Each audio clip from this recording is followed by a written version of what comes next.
മൂന്നാം അനുസ്മരണ ദിനത്തോടനുബന്ധിച്ച് മാടമ്പ് കുഞ്ഞുകുട്ടൻ ഫൗണ്ടേഷൻ ഒരുക്കുന്ന ആത്മീയ സൗഖ്യം എന്ന സെഷനിലേക്ക് എല്ലാവർക്കും സുസ്വാഗതം. ഈ വിഷയത്തിൽ നമ്മോട് സംസാരിക്കാനെത്തുന്നവർ doctor AK Jayasree, doctor Khadeeja Mumtaz എന്നിവരാണ്. രണ്ടുപേരെയും വേദിയിലേക്ക് ബഹുമാനപൂർവ്വം സ്വാഗതം ചെയ്യുന്നു. ഡോക്ടർ AK ജയശ്രീ ഇപ്പോൾ academy of medical sciences Pariyaram കണ്ണൂരിൽ കമ്മ്യൂണിറ്റി മെഡിസിനിൽ ഹെഡ് ഓഫ് ദി ഡിപ്പാർട്ട്മെൻറ്റായി പ്രവർത്തിക്കുന്നു. കമ്മ്യൂണിറ്റി മെഡിസിനിൽ പൂനെ ആംഡ് ഫോഴ്സ് മെഡിക്കൽ കോളേജിൽ നിന്ന് MD-യും CMC വെല്ലൂരിൽ നിന്ന് HIV മെഡിസിനിൽ ഫെലോഷിപ്പും നേടിയിട്ടുണ്ട്. ഇതുവരെ ഏതാണ്ട് 16ഓളം പബ്ലിക് ഹെൽത്ത് സംബന്ധിയായ പ്രൊജക്റ്റുകളും റിസർച്ചുകളും ചെയ്തിട്ടുണ്ട്. ഡോക്ടർ AK ജയശ്രീയുടെ ആത്മകഥ എഴുകോൺ ഈയിടെ പ്രസിദ്ധീകരിച്ചു. ഡോക്ടർ AK ജയശ്രീയെ ഈ സെഷനിലേക്ക് സ്നേഹാദരങ്ങളോടെ സ്വാഗതം ചെയ്യുന്നു. ഡോക്ടർ ഖദീജ മുംതാസ്, പ്രസിദ്ധ ചെറുകഥാകൃത്തും നോവലിസ്റ്റുമായ ഡോക്ടർ ഖദീജ മുംതാസാണ് നമ്മുടെ അടുത്ത അതിഥി. 2010 കേരള സാഹിത്യ അക്കാദമി അവാർഡ് ലഭിച്ച ബർസ അടക്കം നിരവധി നോവലുകളും ചെറുകഥകളും മറ്റ് ലേഖനങ്ങളും രചിച്ചിട്ടുണ്ട്. ഇവരുടെ കൃതികൾ തമിഴ്, ഇംഗ്ലീഷ്, കന്നഡ തുടങ്ങി നിരവധി ഭാഷകളിലേക്ക് വിവർത്തനം ചെയ്യപ്പെട്ടിട്ടുണ്ട്. ഡോക്ടർ ഖദീജ മുംതാസിനെ ഈ സെഷനിലേക്ക് ഹാർദമായി സ്വാഗതം ചെയ്യുന്നു.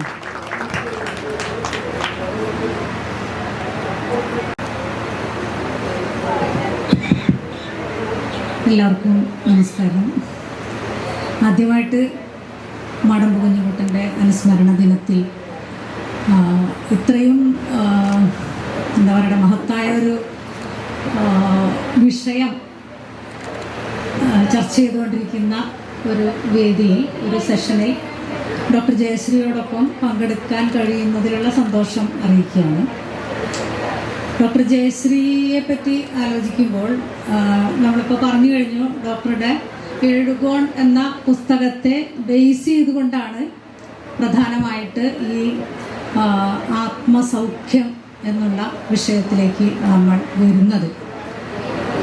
ജയശ്രീയുടെ പുസ്തകത്തിലുള്ളൊരു വാചകം തന്നെ ആത്മത്തെ നിരന്തരം പണിഞ്ഞുകൊണ്ടിരിക്കുക എന്നുള്ളതാണ് ജീവിതം എന്ന് ജയശ്രീ പറയുന്നുണ്ട്. ആത്മത്തെ നിരന്തരം പണിഞ്ഞുകൊണ്ടിരിക്കുക. പക്ഷെ ജയശ്രീയെ സംബന്ധിച്ച് അത് കൃത്യമാണ് എന്ന് ഞാൻ വിചാരിക്കുന്നു. പല സ്ത്രീകളെ സംബന്ധിച്ചും അങ്ങനെയല്ല.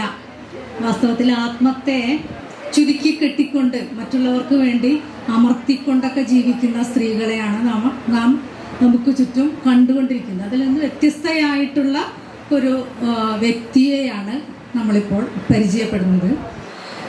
ജയശ്രീയെ പൂർണ്ണമായിട്ട് ഉൾക്കൊള്ളാൻ സാധിക്കാത്ത ആളുകൾ ഉണ്ട് എന്നെനിക്കറിയാം. ഇവിടെ തന്നെ ഞാൻ ഇടയ്ക്ക് ഒരു വ്യക്തിയോട് സംസാരിക്കുമ്പോൾ അവരാണോ എന്തോ എനിക്ക് ഉൾക്കൊള്ളാൻ കഴിയാത്ത ഒരാളാണ്. ഞാൻ പറഞ്ഞു, അവർ നമ്മളെക്കാൾ മുമ്പേ നടന്നിട്ടുള്ളൊരു വ്യക്തിയാണ് എന്ന് പറയുകയാണ് ഉണ്ടായത്. എനിക്ക് തോന്നുന്നത് ജയശ്രീയെ പറ്റി പ്രത്യേകിച്ച് ഞാൻ ഈ പുസ്തകം വായിച്ചതിന് ശേഷം എനിക്ക് തോന്നിയത്, നിറയെ പൂത്തു നിൽക്കുന്ന ഒരു പൂമരത്തിൻ്റെ ഒരു പ്രതീതിയാണ് എനിക്ക് ജയശ്രീയെ പറ്റി ആലോചിക്കുമ്പോൾ. വായിച്ചിട്ടുള്ള ആളുകൾക്ക് അത് മനസ്സിലാവും. കാരണം എല്ലാ ചില്ലകളിലും പുഷ്പിക്കാൻ കഴിഞ്ഞ ഒരു വൃക്ഷം. വാസ്തവത്തിൽ പലപ്പോഴും നമ്മളൊന്നും അങ്ങനെയല്ല.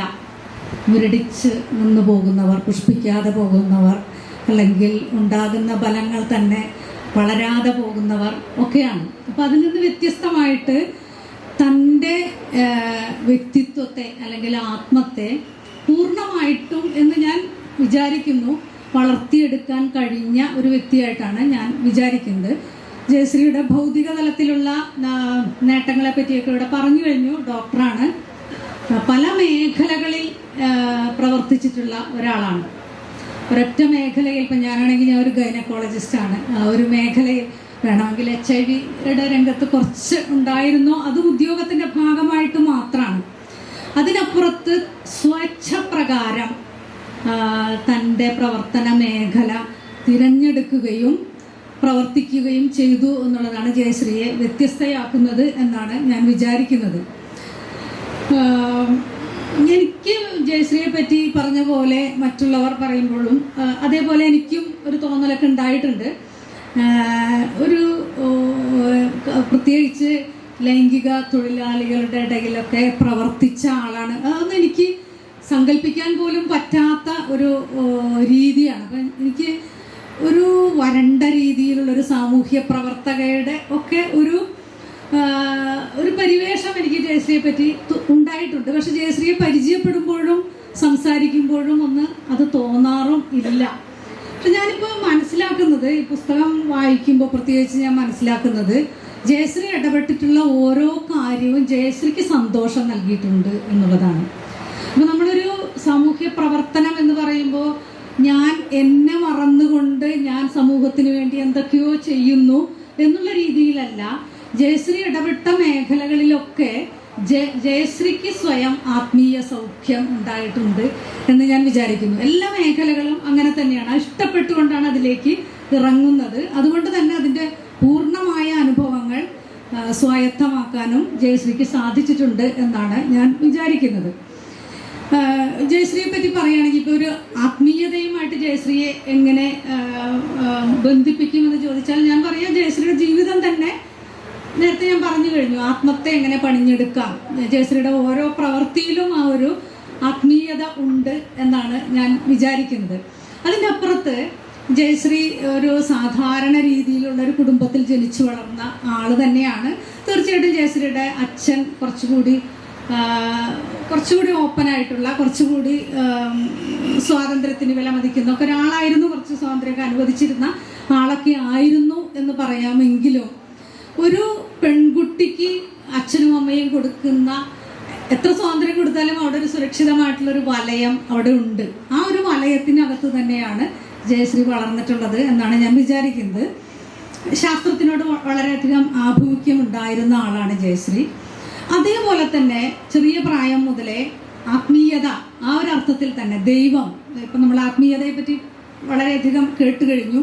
ആത്മീയത, ഭൗതികത എന്നുള്ളത് വിഘടിച്ച് കാണേണ്ടതല്ല, നമ്മുടെ ജീവിതത്തിൻ്റെ ഭാഗം തന്നെയാണ്, ആ രീതിയിലൊക്കെ പറയാം. പക്ഷെ അതിനപ്പുറത്ത് ജയശ്രീ ആത്മീയതയെ ആ രീതിയിൽ തന്നെ മനസ്സിലാക്കാൻ ശ്രമിച്ചിട്ടുള്ള ആൾ തന്നെയാണ്. ശ്രീനാരായണ ഗുരുവിൻ്റെ ആശ്രമത്തിൽ നിന്നുള്ള വിവേകോദയം മാസികയിൽ വരുന്ന ആത്മീയ ലേഖനങ്ങളൊക്കെ വായിച്ചിട്ട് സ്പിരിച്വാലിറ്റിയിൽ താല്പര്യം വന്നിട്ടുള്ള ഒരാൾ കൂടിയാണ്.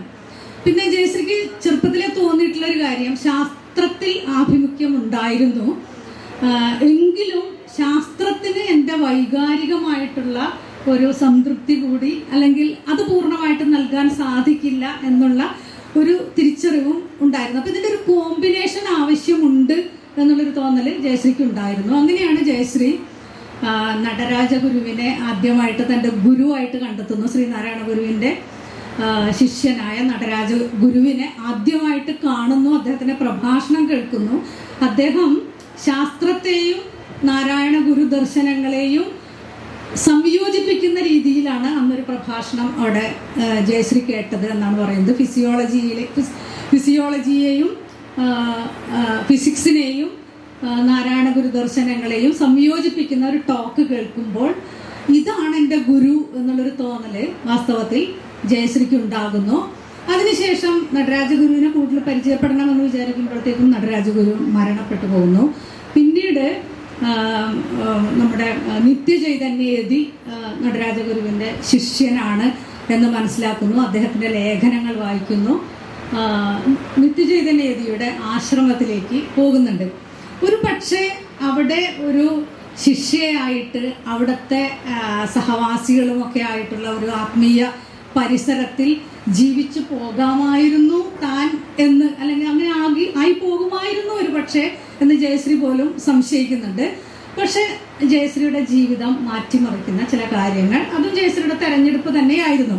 അപ്പം ഞാൻ വിചാരിക്കുന്നത്, ഞാൻ ആത്മീയതയെ രണ്ട് തരത്തിൽ കാണുകയാണെങ്കിൽ, നേരത്തെ പറഞ്ഞ ദൈവത്തെ അല്ലെങ്കിൽ അദൃശ്യമായിട്ടുള്ള ആ ഒരു ശക്തിയുമായിട്ടുള്ള ബന്ധത്തിനോട് ബന്ധിപ്പിച്ചുകൊണ്ട് തന്നെ ആത്മീയതയെ നമ്മൾ കണക്കാക്കുകയാണെങ്കിൽ, ഒരു തിരശ്ചിനമായിട്ടുള്ള ആത്മീയത എന്ന് വേണമെങ്കിൽ പറയാം. ഞാൻ ദൈവം എങ്ങനെ ബന്ധപ്പെട്ടിരിക്കുന്നു എന്ന ഒരു തിരശ്ചിനല്ല, ലംബമായിട്ടുള്ള ഒരു ആത്മീയതയുടെ രീതി. ഒരുപക്ഷെ ആ രീതി ആയിരിക്കാം ജയശ്രീ ആദ്യം തെരഞ്ഞത്. പക്ഷെ പിന്നീട് ജയശ്രീയുടെ ആത്മീയത തിരശ്ചിനമായിട്ട് പരക്കുന്നത് നമ്മൾ കാണുന്നു. ആ തിരശ്ചിനമായിട്ടുള്ള ഈ ഒരു ആത്മീയത തന്നെയാണ് ജയശ്രീയുടെ സാമൂഹ്യ പ്രവർത്തനങ്ങൾ എന്ന് തന്നെയാണ് ഞാൻ മനസ്സിലാക്കുന്നത്. അപ്പം ജയശ്രീയോട് ഞാൻ ആദ്യത്തെ ചോദ്യം അത് തന്നെ ചോദിക്കാം. ഞാനിപ്പോൾ എന്തൊക്കെയോ പറഞ്ഞു ജയശ്രീയുടെ ആത്മീയതയെ പറ്റി. ജയശ്രീ എങ്ങനെയാണ് ജയശ്രീയുടെ ആത്മീയതയെ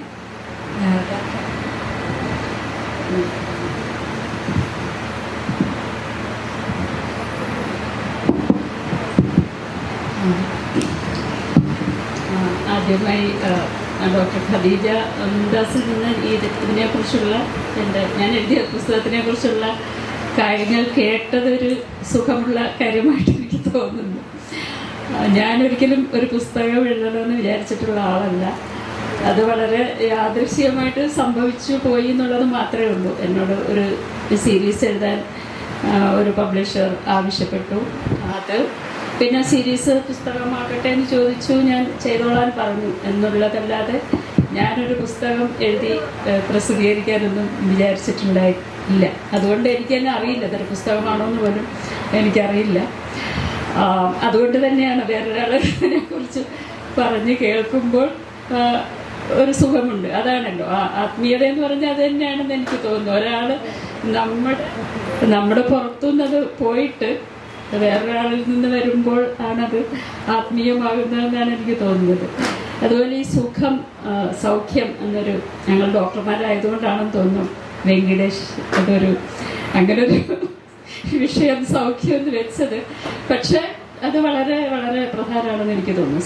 സൗഖ്യം എന്നുള്ള വാക്ക്, അല്ലെങ്കിൽ സുഖം, അല്ലെങ്കിൽ ആനന്ദം എന്നൊക്കെ പറയുന്നത് വളരെ അധികം ആത്മീയത, ഞാൻ മനസ്സിലാക്കിയിട്ടുള്ള ഒരു ആത്മീയതയുമായിട്ട് പ്രത്യേകിച്ച് തുടക്കത്തിലെങ്കിലും, എൻ്റെ ജീവിതത്തിൻ്റെ തുടക്കത്തിലെങ്കിലും ബന്ധപ്പെട്ടിരിക്കുന്ന ഒരു കാര്യമാണ്. പക്ഷെ അത് പിന്നീട് ഇവിടെ നേരത്തെയുള്ള പലരും സംസാരിച്ചതുപോലെ തന്നെ എനിക്കും വളരെ വലിയൊരു പ്രശ്നമായിട്ടുള്ളതാണ് ഈ ഒരു വേർതിരിവ്, ഭൗതികത, ആത്മീയത എന്നുള്ള ഒരു വേർതിരിവ്. നമുക്ക് എല്ലാവർക്കും പ്രശ്നം തന്നെയായിരിക്കും. അതിൽ എം വി പറഞ്ഞ ഒരു കാര്യം തന്നെയാണ് ഞാൻ ചിന്തിച്ചിരുന്നത് എന്ന് പറഞ്ഞാൽ, ഇതൊരു കണ്ടിന്യൂമായിട്ട് മാത്രമേ നമുക്ക് മനസ്സിലാക്കാൻ പറ്റുള്ളൂ. ഞാൻ ആ ഒരു വാക്കാണ് വിചാരിച്ചത്. അപ്പോൾ അദ്ദേഹം വളരെ കുറച്ചുകൂടെ മനോഹരമായിട്ട് അതിനെ ഒരു വർണ്ണരാജികളുമായിട്ട് ആ ഒരു മെറ്റഫോർ ഉപയോഗിച്ചത് എനിക്കത്, ഞാനും അങ്ങനെ തന്നെയാണ് ചിന്തിക്കുന്നത്. ഈ ആത്മീയം എന്നുള്ളൊരു ആശയം വളരെ പരമ്പരാഗതമായിട്ട് ചരിത്രപരമായിട്ട് കടന്നു വന്നിട്ടുള്ള ഒന്നാണ്. അങ്ങനെ പല തരത്തിലുള്ള സങ്കല്പനത്തിൽ, ഇപ്പോൾ നമ്മൾ പോസ്റ്റ് ഹ്യൂമനിസ്റ്റ് ആയിട്ടുള്ള ഒരു തലത്തിൽ നിന്ന് വരെ, അല്ലെങ്കിൽ ന്യൂ ഏജ് എന്നൊക്കെ പറഞ്ഞിട്ടുള്ള തലത്തിൽ വരെ നമ്മൾ ചിന്തിക്കുന്നു. കേരളത്തിലുള്ള ആൾക്കാർ ഈ തരത്തിലുള്ള എല്ലാത്തരം ചിന്തകളും ഉൾക്കൊള്ളുന്നവരാണ്. അപ്പോൾ ഈ ആത്മീയം എന്ന് പറഞ്ഞ ഒരു പക്ഷേ ഞാൻ ചെറുപ്പത്തിൽ മനസ്സിലാക്കിയിട്ടുള്ളത് ഈ സുഖം തേടൽ തന്നെയാണ്. അതിനകത്ത് വേറെ ഡോക്ടർ ഖദീജ വളരെ കൃത്യമായിട്ട് അത് എന്നെ മനസ്സിലാക്കിയെന്ന് തോന്നി. ഞാനെപ്പോഴും ആനന്ദം തേടുന്ന ഒരാളും എനിക്ക് സന്തോഷം തോന്നുന്ന കാര്യങ്ങൾ മാത്രം ചെയ്യുന്ന ആളും ആണ്. അത് തന്നെയാണ് അതിൻ്റെ ഒരു ക്രൈറ്റീരിയ. അപ്പോൾ ചെറുപ്പത്തിൽ നമ്മൾ ഈ ഒരുപാട് സമ്മർദ്ദങ്ങളാണ് നമ്മുടെ പുറത്തുള്ളത്. കുട്ടികളാണെങ്കിലും വലിയവരാണെങ്കിലും. ഡോക്ടർ ഖദീജ പറഞ്ഞ പോലെ തന്നെ നമ്മൾ മുരടിച്ചു പോകുന്നു എന്നൊക്കെ പറയുന്നത് നമ്മുടെ മുകളിലുള്ള സമ്മർദ്ദങ്ങളാണ്. അത് കുട്ടിക്കാലം മുതൽ തന്നെയുണ്ട്. വേറൊരു തരത്തിൽ പറഞ്ഞാൽ നമ്മൾ പലതരം വ്യവഹാരങ്ങളിലേക്ക് എടുത്തെറിയപ്പെട്ടിരിക്കുകയാണെന്ന് നമുക്ക് പറയാം. അങ്ങനെ അതിൽ നിന്നുള്ള ഒരു മോചനം തന്നെയാണ് തേടുന്നത്, വേറൊന്നുമല്ല. എല്ലാവരും അത് തന്നെയാണ് തേടുന്നതെന്നാണ് ഞാൻ വിചാരിക്കുന്നത്. അതാണ് ഒരു കാര്യം, ഇത്തരത്തിലുള്ള ഒരു റിസർച്ചിലേക്ക് പോകാനുള്ളൊരു കാര്യം. നമ്മുടെ എന്ന് വെച്ചാൽ പരീക്ഷയ്ക്ക് കൂടുതൽ മാർക്ക് മേടിക്കണം, ഇങ്ങനെയൊക്കെയുള്ള ഒരുപാട് പ്രഷറാണ് നമ്മുടെ മുകളിലേക്ക് വരുന്നത്. അപ്പോൾ സ്ഥിരമായിട്ടൊരു സുഖം കിട്ടുന്നില്ല. അപ്പോൾ സ്ഥിരമായിട്ടുള്ള ഒരു ആനന്ദം എന്ന് പറയുന്നത് ഇതിൽ നിന്നുള്ള ഒരു തരത്തിലുള്ള ഫ്രീഡമാണ്. ഇപ്പോൾ നേരത്തെ വർക്കും പ്ലേയും തമ്മിലുള്ള വ്യത്യാസമൊക്കെ പറഞ്ഞല്ലോ, വർക്ക് ലേബർ പ്ലേ എന്നൊക്കെ പറയുന്ന പോലെ തീർച്ചയായിട്ടും നമ്മളുടെ സെൻസസിൻ്റെ ഒരു കമ്മ്യൂണിറ്റി എന്നൊക്കെ പറയുന്ന സംഭവം തന്നെയാണ് നമ്മളെല്ലാവരും തിരയുന്നത്. അങ്ങനെ തന്നെയാണ് അതിൻ്റെ ഒരു വശം. വേറൊന്നുള്ളത് നമ്മുടെ പരിമിതികളെക്കുറിച്ചുള്ള നമ്മുടെ ഒരു ബോധ്യമാണ്. ആ ബോധ്യപ്പെടലും എല്ലാവർക്കും ഈ അനുഭവങ്ങളൊക്കെ എല്ലാവർക്കും ഉള്ളതാണെന്നാണ് ഞാൻ വിചാരിക്കുന്നത്. നമ്മുടെ മരണത്തെക്കുറിച്ചുള്ള ആദ്യത്തെ നമ്മുടെ ഒരു ഞെട്ടൽ എന്ന് പറയുന്നത് നമ്മൾ എന്താണ്, ഈ ആത്മം എന്ന് പറയുന്നതിന് പരിമിതിയുണ്ട് എന്നുള്ള നമ്മുടെ ഒരു തിരിച്ചറിവാണ്. ഞാനെന്ന് അറിയുന്നത് അല്ലെങ്കിൽ തന്മയെന്നോ എന്തൊക്കെ പറയുന്നതിൻ്റെ ഒരു പരിമിതി ഇത് വളരെ കാലികമാണ് എന്നുള്ള ഒരു തിരിച്ചറിവിൽ നിന്നാണ് എനിക്ക് തോന്നുന്നു മനുഷ്യ ചരിത്രത്തിൽ എപ്പോഴും ഈ ആത്മീയതയെക്കുറിച്ചിട്ടുള്ള അന്വേഷണങ്ങൾ ഉണ്ടായിട്ടുള്ളത്. അങ്ങനെ തന്നെയാണ് തുടക്കത്തിൽ എനിക്ക് ഉണ്ടായിരുന്നത്. പക്ഷെ അതിൽ നമ്മളിപ്പോൾ തിരിച്ചറിയുന്ന നമ്മുടെ ഇപ്പോഴത്തെ കാലഘട്ടത്തിൽ അതിലെനിക്ക് മധു കണ്ടത് അതിനെ ഇപ്പോൾ നമ്മുടെ ഒരു ക്യാപിറ്റലിസ്റ്റ് വ്യവസ്ഥയിലെ ഈ കലയിൽ നിന്ന് പോലും അല്ലെങ്കിൽ എസ്തെറ്റിക്സിൽ നിന്ന് പോലും ഇത് എടുത്തു മാറ്റപ്പെടുന്നു എന്നുള്ള ഒരു വശത്തു നിന്നാണെങ്കിൽ ഞാൻ അതിൻ്റെ വേറൊരു വശം ആണ് പറയുന്നത്. നമ്മൾ തുടക്കത്തിൽ മനുഷ്യ ചരിത്രത്തിൻ്റെ തുടക്കത്തിലൊക്കെ ഈ ആത്മാവ് ഈ ദ്വന്ദ്വം വളരെ അധികം അനുഭവിച്ചിരുന്നു എന്നുള്ളതാണ്. അതിൽ നിന്നാണ് ഈ ആത്മാവ് വേറെ ശരീരം വേറെ എന്നുള്ള ഒരു ദ്വന്ദ്വത്തെ അതിനപ്പുറത്തേക്ക് ചിന്തിക്കാൻ കഴിയുമായിരുന്ന ഒരു ഭൗതിക സാഹചര്യം ഉണ്ടായിരുന്നില്ല എന്നുള്ളതാണ്. അതേസമയം നമ്മുടെ കാലം കഴിയും തോറും നമ്മുടെ ഇപ്പോഴത്തെ സാഹചര്യത്തിൽ അതിനെ ഞാനൊരു ക്യാപിറ്റലിസ്റ്റ് ഫ്രെയിംവർക്കിലൊന്നും വയ്ക്കുന്നില്ല, അതിന് പുറത്തു നിന്ന് നോക്കുകയാണെന്നുണ്ടെങ്കിൽ നമുക്ക് കുറച്ചും കൂടി ഈ ദ്വന്ദ്വത്തെ മറികടക്കാനുള്ള സാഹചര്യം നമുക്കുണ്ട്. നമ്മുടെ ചിന്തയിൽ നമുക്ക് തിരിച്ചറിയാൻ ഈ ഒരു കണക്ഷനിലൂടെ ഇപ്പോൾ നേരത്തെ പലരും സൂചിപ്പിച്ച ഈ ഞാൻ എന്ന് പറയുന്ന ഒരു സംഭവം രാവിലെ ഇവിടെ പറയുന്നുണ്ടായിരുന്നു. എനിക്ക് അപ്പുറത്തേക്ക് പോകുമ്പോഴാണ്, എനിക്ക് പുറത്ത് കിടക്കുമ്പോഴാണ് ആത്മീയമാകുന്നത്. പക്ഷെ ഞാൻ അങ്ങനെയല്ല കാണുന്നത്. അത് എനിക്കപ്പുറത്തുണ്ട് എന്ന് പറയുന്നത് ഞാനും അപരരും എന്ന് പറയുന്നത് നമ്മുടെ ഒരു അജ്ഞാനം കൊണ്ടാണ്. അതല്ല റിയലായിട്ടുള്ളത്. നമ്മുടെ ഒരു അവിദ്യയാണ്, അങ്ങനെ വേണമെങ്കിൽ കാണാം. അവിദ്യയാണ് അത്തരത്തിലുള്ള ഒരു കാഴ്ച സൃഷ്ടിക്കുന്നത്. നമ്മൾ വേറെയാണ്, അവരെ വേറെയാണ്. വെറുതെ ഒന്ന് ചിന്തിച്ചാൽ തന്നെ നമുക്കത് മനസ്സിലാകുന്ന അത്രത്തോളം നമ്മുടെ സയൻസൊക്കെ വളർന്നിട്ടുണ്ട് എന്നുള്ളത്. അതുകൊണ്ട് തന്നെയാണ് മനുഷ്യർക്ക് അങ്ങനത്തെ ഒരു കോൺഷ്യസ്നെസ് ഇപ്പോൾ ഉണ്ടായിരിക്കുന്നത്. നമ്മുടെ ഉള്ളിലൊരു ആത്മാവ് ഇരിക്കുന്നു, അല്ലെങ്കിൽ ആത്മാവ് നമ്മുടെ മരണത്തിന് ശേഷം നമ്മൾ കണ്ടെത്തുന്നതാണ് ആത്മാവ് എന്ന് കണ്ടിരുന്ന ഒരു കാഴ്ചയിൽ നിന്നും നമുക്ക് മാറാൻ സാധിച്ചു എന്നുള്ളതാണ്. അതുകൊണ്ടാണ് നമ്മളിപ്പോൾ ന്യൂ ഏജ് സ്പിരിച്വാലിറ്റിയെക്കുറിച്ചും ഒക്കെ സംസാരിക്കുന്നത്. അതിന് ചരിത്രപരമായിട്ട് ഒരുപാട് ചിന്തയിൽ ഒരുപാട് മാറ്റങ്ങളൊക്കെ വന്നിട്ടുണ്ട്. മാർക്സിസം അതുപോലെയുള്ള ഒരുപാട് കാര്യങ്ങൾ വന്നിട്ടുണ്ട്. പക്ഷേ ഇപ്പോഴത്തെ സാഹചര്യത്തിൽ നമുക്ക് കുറച്ചും കൂടി എളുപ്പത്തിൽ നമുക്കത് മനസ്സിലാക്കാം. വളരെ സിമ്പിളായിട്ട് തന്നെ മനസ്സിലാക്കാം. മനുഷ്യരുടെ സവിശേഷത എന്താണ്? മനുഷ്യർ നമ്മുടെ ചുറ്റുപാടിനെ മാറ്റുന്നു. ആ മാറ്റുന്നതിനുള്ള ടൂളുകൾ നമ്മൾ ഉണ്ടാക്കുന്നു എന്നുള്ളതാണ്. പക്ഷെ ആ ടൂളുകൾ എത്രത്തോളമാണ് നമ്മുടേത് മാത്രം ചിന്തില്ല. ലാംഗ്വേജ് അടക്കം, ഭാഷയടക്കമുള്ള നമ്മുടെ ഈ ഞാനെന്ന് പറയുന്ന കാര്യം അല്ല, വിഷയം രൂപപ്പെടുന്നത് നമ്മൾ ചെയ്യുന്ന പ്രവൃത്തിയിലൂടെയാണ് നമ്മുടെ വിഷയം രൂപപ്പെടുന്നത്.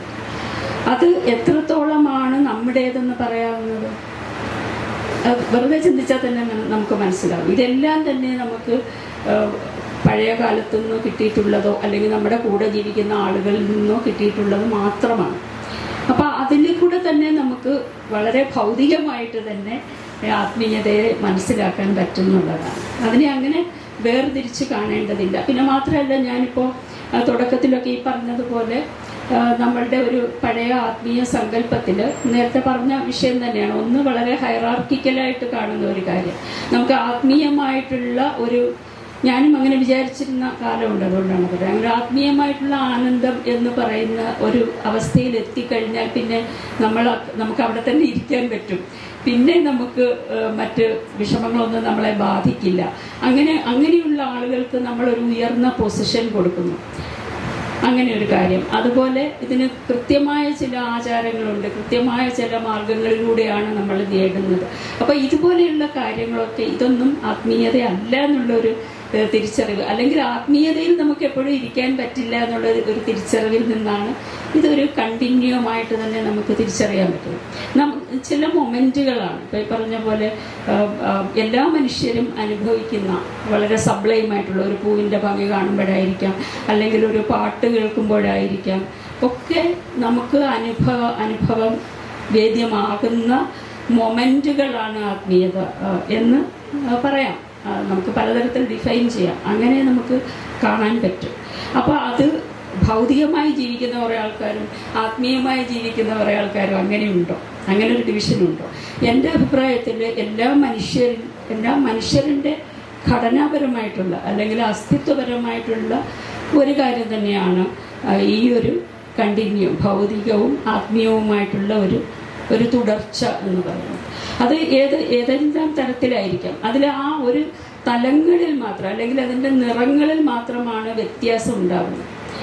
അത് ഒരു വ്യത്യാസം എന്ന് പറഞ്ഞാൽ ഭൗതികമായിട്ടുള്ള പല കാര്യങ്ങളും നമ്മൾ വളരെയധികം കാൽക്കുലബിളാണ്, നമുക്ക് പ്രെഡിക്റ്റബിൾ ആണ് എന്നുള്ളതാണ്. അതിൻ്റെ വേറൊരു വശത്താണ് ആത്മീയത നിൽക്കുന്നത്.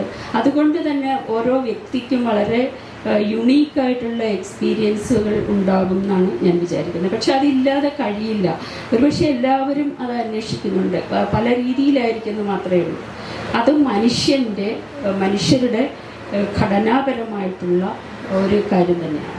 അതിനപ്പുറത്ത് അങ്ങനെ ഇല്ല, അങ്ങനൊരു ഡിവിഷനില്ല. കുറച്ച് പേര് ഭൗതികമായി ജീവിക്കുന്നവരും കുറച്ച് പേര് ആത്മീയമായി ജീവിക്കുന്നവരും എന്നുള്ള തരത്തിലുള്ള ഒരു ഡിവിഷൻ സാധ്യമല്ല. എല്ലാ മനുഷ്യരുടെയും ഒരു വശമാണ് ആത്മീയമായിട്ടുള്ള ഒരു വശം. ആത്മീയത എന്ന് പറയുന്നത് എന്താണെന്ന് ഈ പറഞ്ഞ പോലെ ഒരുപാട് പാടാണ് ഡിഫൈൻ ചെയ്യാൻ. പക്ഷേ പഴയ കാലത്ത് നമ്മൾ ആത്മീയത എന്ന് വിചാരിച്ചിരുന്ന പലതും നമ്മുടെ പുതിയ കാലഘട്ടത്തിൽ പലയിടത്തുമായിട്ട് കിടക്കുന്നുണ്ട്. എസ്തെറ്റിക്സിലാകാം, കലയിലും സാഹിത്യത്തിലും ഒക്കെ ആകാം, അല്ലെങ്കിൽ പലയിടത്തും നൈതികതയിലാകാം, എത്തിക്സിലാകാം, ഇങ്ങനെ പലയിടങ്ങളിലായി കിടക്കുകയാണ്. അങ്ങനെ നമുക്കതിനെ മനസ്സിലാക്കാം എന്നാണ് ഞാൻ വിചാരിക്കുന്നത്. ജയശ്രീ പറഞ്ഞൊരു കാര്യം എനിക്ക് തോന്നിയത്, ഈ പുതിയ കാലത്തെ കുട്ടികൾ കമ്പോളവൽക്കരിക്കപ്പെട്ട ഒരു കാലത്തിൻ്റെ സവിശേഷതയായിട്ടല്ല, പുതിയ കാലത്തെ കുട്ടികൾ ഈ ഒരു വിഭജനത്തെ അവർ തള്ളിക്കളഞ്ഞുകൊണ്ട് തന്നെ അവർ കൃത്യമായിട്ട് അതിനെ അവരുടെ ജീവിതത്തിൽ ഡിഫൈൻ ചെയ്യുന്നുണ്ട് എന്നാണ് എനിക്ക് തോന്നുന്നത്. കൂടുതൽ സൗഹൃദങ്ങൾ ഉണ്ടാവുന്നു.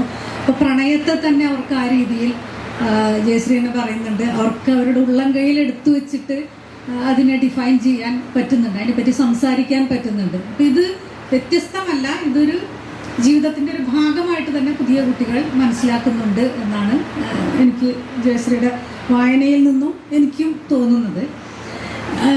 അടുത്ത ചോദ്യം പ്രണയം, വിവാഹം, അതിനെ പറ്റിയൊക്കെയാണ്. പ്രണയം ആയിരിക്കാം ഒരുപക്ഷെ ജയശ്രീക്ക് ഈ ഒരു ആത്മീയതയെ തിരശ്ചിനമായിട്ട് ഒഴുകാൻ സഹായിച്ചിട്ടുണ്ടാവുക എന്നാണ് ഞാൻ മനസ്സിലാക്കുന്നത്. പ്രണയത്തിലൂടെ കൺവെൻഷണൽ രീതിയിലുള്ള ഒരു ദാമ്പത്യമല്ലെങ്കിൽ കൂടി മൈത്രേയൻ എന്ന വ്യക്തിയുമായിട്ട് പങ്കിട്ടുള്ള ഒരു ജീവിതം, അതിൽ ജയശ്രീ പറയുന്നൊരു കാര്യമുണ്ട്, ഞാൻ ഈ ഒരു കൂട്ടുജീവിതത്തിലൂടെ സാധാരണ സ്ത്രീകൾക്ക് സംഭവിക്കുന്ന ഒരു കുടുംബത്തിൻ്റെ അകത്തേക്ക് സങ്കുചിതത്വത്തിലേക്കാണ് അവർ ആനയിക്കപ്പെടുന്നതെങ്കിൽ ഞാനൊരു തുറസ്സിലേക്കാണ് അതിലൂടെ വന്നത്, ആ ബന്ധത്തിലൂടെ വന്നത് എന്നാണ്. മൈത്രേയനെ പറ്റിയും എനിക്ക് വളരെയധികം ഉയർന്ന് ചിന്തിക്കാൻ സാധ്യമായത് ജയശ്രീയുടെ ഈ വായനയിലൂടെ തന്നെയാണ് എന്ന് എനിക്ക് പറയാൻ തോന്നുന്നു. അപ്പം ജയശ്രീക്ക് ആ രീതിയിൽ ജയശ്രീയെ പൂർണ്ണമായിട്ട് ആവിഷ്കരിക്കാൻ സാധ്യമായത് മൈത്രേയനുമായിട്ടുള്ള ബന്ധം. ഇപ്പം എന്നോട് ചോദിക്കാറുണ്ട്, ഡോക്ടർക്ക് ബർസ പോലൊരു കൃതി എഴുതാൻ സാധിച്ചത് ഡോക്ടർ ഹസ്ബൻഡ് വളരെ നല്ല മനുഷ്യനായതുകൊണ്ടാണ്, അതിനെയൊന്നും തടഞ്ഞിട്ടില്ല. ഞാനതിനെ വളരെ ശക്തമായിട്ട് എതിർക്കാറുണ്ട്, കാരണം ഞാൻ പൊരുതിക്കൊണ്ട് തന്നെയാണ് എഴുത്തിലേക്ക് വന്നത്. അപ്പോൾ അങ്ങനെയുള്ളൊരു ചുരുക്കലല്ല ഇത്. പക്ഷെ എനിക്ക് കൃത്യമായിട്ട് തോന്നുന്നത് അത് മൈത്രേയൻ എന്ന വ്യക്തി അങ്ങനെ സോഷ്യൽ രംഗത്തേക്ക് കൊണ്ടുവന്നു എന്നല്ല, പക്ഷേ ആ ഒരു സ്ത്രീയെ ചുരുക്കി കെട്ടുന്ന ഒരു വ്യവസ്ഥയിലേക്ക് കൊണ്ടുവരാതെ ജയശ്രീക്ക് ഞാൻ ആരാണ് അല്ലെങ്കിൽ ഞാൻ എങ്ങനെയാണ് ജീവിക്കേണ്ടത് എന്നുള്ളൊരു തോന്നലിലേക്ക് വന്നത് മൈത്രേയൻ്റെ ജീവിതവും ആ ഒരു തുറന്ന മാർക്സിയൻ സുഹൃത്തുക്കളുമായിട്ടുള്ള ബന്ധവും അതിലേക്കല്ല ജയശ്രീ പോയത്. ജയശ്രീയുടെ മറ്റ് ഉറങ്ങിക്കിടന്നിരുന്ന, സുപ്തമായി കിടന്നിരുന്ന ഫെമിനിസ്റ്റ് ചിന്തകൾ ഇതൊക്കെ ഉണർത്തിയെടുക്കാൻ വാസ്തവത്തിൽ ഈ ഒരു കൂട്ടുജീവിതം സഹായിച്ചിട്ടുണ്ട് എന്ന് പറഞ്ഞാൽ അത് തെറ്റാവില്ല എന്ന് ഞാൻ വിചാരിക്കുന്നു. ഒരു ഉപചോദ്യം കൂടി ചോദിക്കട്ടെ. കൺവെൻഷനൽ ആയിട്ടുള്ളൊരു മാരേജ് നടന്നിട്ടില്ല എന്നുള്ളത് സത്യമാണെങ്കിൽ കൂടി എനിക്ക് തോന്നുന്നു ജയശ്രീ ഒരു ദാമ്പത്യത്തിൻ്റെ എല്ലാ അനുഭവങ്ങളോട് കൂടി തന്നെയാണ് മൈത്രേയനോടൊത്ത് ജീവിച്ചത് എന്നാണ് ഞാൻ മനസ്സിലാക്കുന്നത്. ഒരു ഒരു ഒരു ചടങ്ങ് ഉണ്ടായിട്ടില്ല എന്നുള്ളതിൻ്റെ അപ്പുറത്ത് ഒരു ദാമ്പത്യം നൽകുന്ന എല്ലാ സുരക്ഷിതത്വവും പ്രണയവും എല്ലാം ജയശ്രീക്ക് അവിടെ നിന്ന് കരുതലും ഒക്കെ ലഭിച്ചിട്ടുണ്ട്, അങ്ങോട്ടും കൊടുത്തിട്ടുണ്ടാകും അല്ലേ? പക്ഷെ എങ്കിൽ പോലും ഇത്തരത്തിലുള്ള നമ്മുടെയൊക്കെ മനസ്സിൽ പാരമ്പര്യമായിട്ട് ഉറച്ചു പോയ ഒരു വിവാഹം എന്ന ഒരു കൺസെപ്റ്റ് അല്ലെങ്കിൽ ആ ഒരു ആചാരം നടക്കാത്തിടത്തോളം ജയശ്രീയുടെ മനസ്സിൽ എന്തെങ്കിലും ഒരു ഇൻസെക്യൂരിറ്റി തോന്നിയിട്ടുണ്ടോ? കാരണം അങ്ങനെ ഒരു കൂട്ടുജീവിതത്തിൻ്റെ ഒരു പ്രാധാന്യം എന്ന് പറയുന്നത് എപ്പോൾ വേണമെങ്കിലും നമുക്ക് സെപ്പറേറ്റ് ആയിട്ട് പോകാം എന്നുള്ളത് തന്നെയാണ് എൻ്റെ പ്രധാന എലമെൻ്റ് എന്ന് ഞാൻ വിചാരിക്കുന്നു. അപ്പോൾ അങ്ങനെ ഒരു ഇൻസെക്യൂരിറ്റി ജയശ്രീക്ക് തോന്നിയിട്ടുണ്ടോ എന്നാണ് എനിക്ക് അറിയാനാകുന്നത്. തുടങ്ങിയ പ്രണയം എന്നുള്ളൊരു സങ്കല്പത്തിലാണല്ലോ ഞാൻ പ്രണയത്തെ ഒട്ടും ഒരു കാൽപ്പനികമായി കാണുകയോ അനുഭവിക്കുകയോ ചെയ്തിട്ടുള്ള ഒരാളായിരുന്നില്ല. എന്നുവെച്ചാൽ കുട്ടിക്കാലം മുതലേ ഇങ്ങനെ ഒരു നമ്മുടെ ഇൻറ്റിമസി എന്ന് പറയുന്നതിൽ എൻ്റെ മോഡലായിട്ടുള്ളത് ഗുരുശിഷ്യ ബന്ധം ആയിരുന്നു. അപ്പോൾ ആ ഒരു തരത്തിലാണ് ഞാൻ. അപ്പോൾ ഇപ്പോഴും ഞാൻ അതിനകത്ത് കുറച്ച് അന്വേഷണം നടത്തണമെന്ന് വിചാരിക്കുന്ന ആളാണ്. നമ്മൾ ഇൻറ്റിമസി എന്ന് പറയുന്നത് എപ്പോഴും ഇപ്പം സ്ത്രീ പുരുഷ ബന്ധം മാത്രമല്ല പറയുന്നത്, സെയിം സെക്സ് അല്ലെങ്കിൽ ജെൻഡർ തന്നെ ഒരു ബൈനറിക്ക് പുറത്തൊക്കെ നമ്മൾ കാണുകയാണ്. അപ്പോൾ അങ്ങനെ ആകുമ്പോഴും ഈ ഗുരുശിഷ്യ ബന്ധം എന്ന് പറയുന്ന സംഭവം ഉണ്ടല്ലോ. അപ്പോൾ അതിനകത്ത് ഹൈറാർക്കിയും അതിൻ്റെ കുറേ ക്രിട്ടിക്കലായിട്ട് നമുക്ക് കാണാവുന്ന കാര്യങ്ങൾ ഉള്ളപ്പോഴും അതാണ് എന്നെ ഏറ്റവും കൂടുതൽ എന്താ പറയുക ആകർഷിച്ചിട്ടുള്ളതെന്ന് സത്യസന്ധമായി പറഞ്ഞാൽ അതാണ്. എന്നുവെച്ചാൽ അതിൻ്റെ പ്രത്യേകിച്ച് ഇവരുടെയൊക്കെ നടരാജഗുരുവിൻ്റെയും ഒക്കെ ഇവരുടെ തമ്മിലുള്ള ബന്ധങ്ങൾ കാണുമ്പോൾ എന്താണ് അതിൻ്റെ ഒരു ഇൻറ്റൻസിറ്റി ഒക്കെ എന്നുള്ളത് എനിക്ക് ഒരുപാട് ആകർഷകമായി തോന്നിയിട്ടുള്ളൂ. അപ്പം ഞാൻ ഒരിക്കലും ചോദിച്ചോട്ടെ, നിത്യചൈതന്യഗതി ഒരു ശിഷ്യയായിട്ട് സർവാത്മന സ്വീകരിച്ചിരുന്നെങ്കിൽ അങ്ങനെ സ്വീകരിച്ചില്ല എന്നാണ് ഞാൻ മനസ്സിലാക്കുന്നത് അല്ലേ? അദ്ദേഹം ആ ഒരു ജീവിതത്തിലേക്ക് ജയശ്രീയെ ക്ഷണിച്ചിട്ടില്ല. അതിൻ്റെ ഒരു കാരണവും ജയശ്രീ സൂചിപ്പിച്ചത് ഒരുപക്ഷെ പുരുഷന്മാരായ ശിഷ്യന്മാരെ മാത്രമായിരിക്കാം. അവിടെ പോലും ഒരു വ്യവസ്ഥയുടെ സ്വാധീനം ഈ ഒരു നിത്യചൈതന്യഗതിയുടെ നോട്ടത്തിൽ പോലും ഉണ്ടായിരുന്നു. ഒരു സ്ത്രീയെ ഒരു ശിഷ്യയായിട്ട് സ്വീകരിക്കാനുള്ളൊരു വിമുഖത അദ്ദേഹത്തിന് ഉണ്ടായിരുന്നോ എന്ന് സംശയിക്കുന്നു. ഞാനത് ശിഷ്യയാകണമെന്നൊന്നും ആവശ്യപ്പെട്ടിട്ടില്ല. ഞാൻ അതിലൊക്കെ അൺഡിസൈഡഡും അങ്ങനെ ഒരു തീരുമാനമൊന്നുമില്ല. അത് ഈ വ്യവസ്ഥ കൊണ്ട് തന്നെയാണ്. ഡോക്ടർ പറഞ്ഞ പോലെ ഇതെല്ലാം ഇൻഡിവിജ്വലായിട്ട് നമുക്ക് കാണാൻ പറ്റില്ലല്ലോ, വ്യവസ്ഥ തന്നെയാണ്. നമ്മുടെ വ്യവസ്ഥയിൽ നമുക്കിപ്പോൾ നോക്കുമ്പോൾ അങ്ങനത്തെ ഒരു സ്ത്രീകളെ അക്കോമഡേറ്റ് ചെയ്യുന്ന ഒരു ആത്മീയ പാരമ്പര്യം ഇല്ല. വളരെ ഒറ്റപ്പെട്ട ആൾക്കാർ, ഒരു പക്ഷേ അക്കമ്മദേവിയെ പോലെയുള്ളവരോ മീര അങ്ങനെയൊക്കെ ചില ഒറ്റപ്പെട്ട സ്ത്രീകൾ ഉണ്ടാകുന്നല്ലാതെ നമ്മുടെ ആത്മീയ പാരമ്പര്യത്തിൽ അങ്ങനത്തെ ഒരു സ്ത്രീകളെ ഇൻക്ലൂഡ് ചെയ്യുന്ന ഒരു വ്യവസ്ഥ ഉണ്ടെന്ന് വിചാരിക്കുന്നില്ല. പക്ഷെ ആ സമയത്തൊന്നും എനിക്ക് അങ്ങനെ തിരിച്ചറിയില്ല. അതൊക്കെ പിന്നീടാണ് നമ്മളങ്ങനെ തിരിച്ചറിയുന്നത്.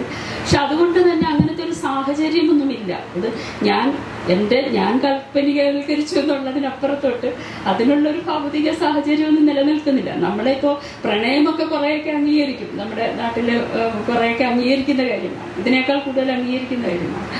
അപ്പോൾ അതുകൊണ്ട് തന്നെ അങ്ങനെ അതെനിക്കിപ്പോൾ കൃത്യമായിട്ട് പറയാൻ പറ്റുന്ന ഒരു കാര്യമല്ല. പക്ഷെ മൈത്രേയനുമായിട്ടുള്ള ബന്ധത്തിൽ അതിലേക്ക് വരികയാണെന്നുണ്ടെങ്കിൽ ഈ പറഞ്ഞ പോലെ അത് വളരെ മെറ്റീരിയലായിട്ടുള്ള ഒരു തിരഞ്ഞെടുപ്പ് തന്നെ ഞാൻ പറയുള്ളൂ. അത് ആത്മീയമായിട്ടൊരു ബന്ധവും ഇല്ല എന്നുള്ളതാണ്. എന്നുവെച്ചാൽ അത് ഒരു ചോയ്സാണ്, ഒരു ഇൻ്റലിജൻറ്റ് ചോയ്സ് എന്ന് വേണമെങ്കിൽ പറയാം.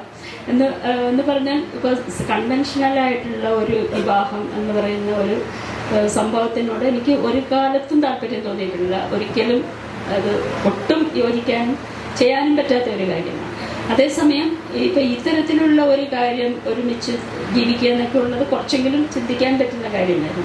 പക്ഷെ അവിടെ ഈ ഇൻസെക്യൂരിറ്റിയുടെ ഫീലിംഗ് ഒന്നും ആദ്യകാലത്ത് അങ്ങനെ തോന്നിയിട്ടില്ല. എന്ന് വെച്ചാൽ നമ്മൾ ഓരോന്ന് കൺഫ്രണ്ട് ചെയ്യുമ്പോഴാണ്. അപ്പോൾ വ്യവസ്ഥയ്ക്കെതിരായിട്ട് നമ്മൾ ചെയ്യുന്നു എന്നുള്ളിടത്താണ് ആ വ്യത്യാസം വരുന്നത്. അത് നമ്മൾ ചെയ്തു തുടങ്ങുമ്പോഴാണ് കൂടുതൽ അതിനെക്കുറിച്ച് തിരിച്ചറിയുകയും ചെയ്യുന്നത്. അതിൽ ഒരേപോലെ ചിങ്ങോലിയിൽ ജീവിതം തുടങ്ങാം എന്ന് മൈത്രേയൻ പറയുമ്പോൾ മടിക്കുന്നുണ്ട്. ചിങ്ങോലി എന്ന് പറഞ്ഞാൽ മൈത്രേയൻ്റെ നാട്, വീട്. അപ്പൊ അത് ജയശ്രീക്ക് എന്തോ സ്ത്രീ എന്ന നിലയിൽ ആക്സെപ്റ്റ് ചെയ്യാൻ അതെ. അപ്പോൾ ഞാനൊരു മകളും അല്ലെങ്കിൽ എന്താ പറയാ എൻ്റെ കൂടെ പഠിക്കുന്നവർക്കൊരു സഹവിദ്യാർത്ഥിനിയും ഒക്കെ ആയിരിക്കുന്ന എന്നെക്കുറിച്ചുള്ള എക്സ്പെക്റ്റേഷൻസ് ഉണ്ടല്ലോ, വീട്ടുകാർക്കും നാട്ടുകാർക്കുമുള്ള എക്സ്പെക്റ്റേഷൻ ഉണ്ടല്ലോ.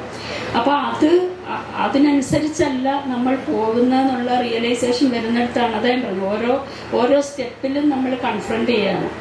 എങ്ങനെയാണ് അപ്പോഴാണ് നമുക്ക് ചോദ്യം ഉണ്ടാകുന്നത്, ഇതെങ്ങനെയാണ് ചെയ്യുക. അപ്പോൾ അതുവരെയുള്ള ജീവിതം പോലെയല്ല. അതുവരെ നമുക്ക് ഇഷ്ടമുള്ളതുപോലെ ജീവിച്ചാൽ മതി, ആത്മീയമോ ഭൗതികമോ എന്താണെങ്കിലും അങ്ങനെ പോയാൽ മതി. പക്ഷെ ഇത് അതുകൊണ്ടാണ് പറഞ്ഞത് തികച്ചും ഭൗതികമാണ്. അപ്പം നമ്മുടെ ജീവിതത്തിൽ എങ്ങനെയാണ് ഇനി എന്നുള്ളത് വെച്ചാൽ ഈ വിവാഹമൊക്കെ ഒരു സപ്പോർട്ടിനകത്ത് നിൽക്കുന്നത്, ഒരു സപ്പോർട്ട് സിസ്റ്റം ഉണ്ടല്ലോ നമുക്ക് വീട്ടുകാരുടേതായ.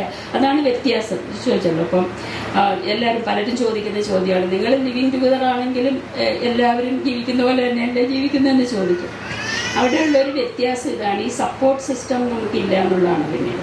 അപ്പോൾ അതിൻ്റെ ഫ്രീഡമുണ്ട്, അതിൻ്റെ സ്വാതന്ത്ര്യമുണ്ട്.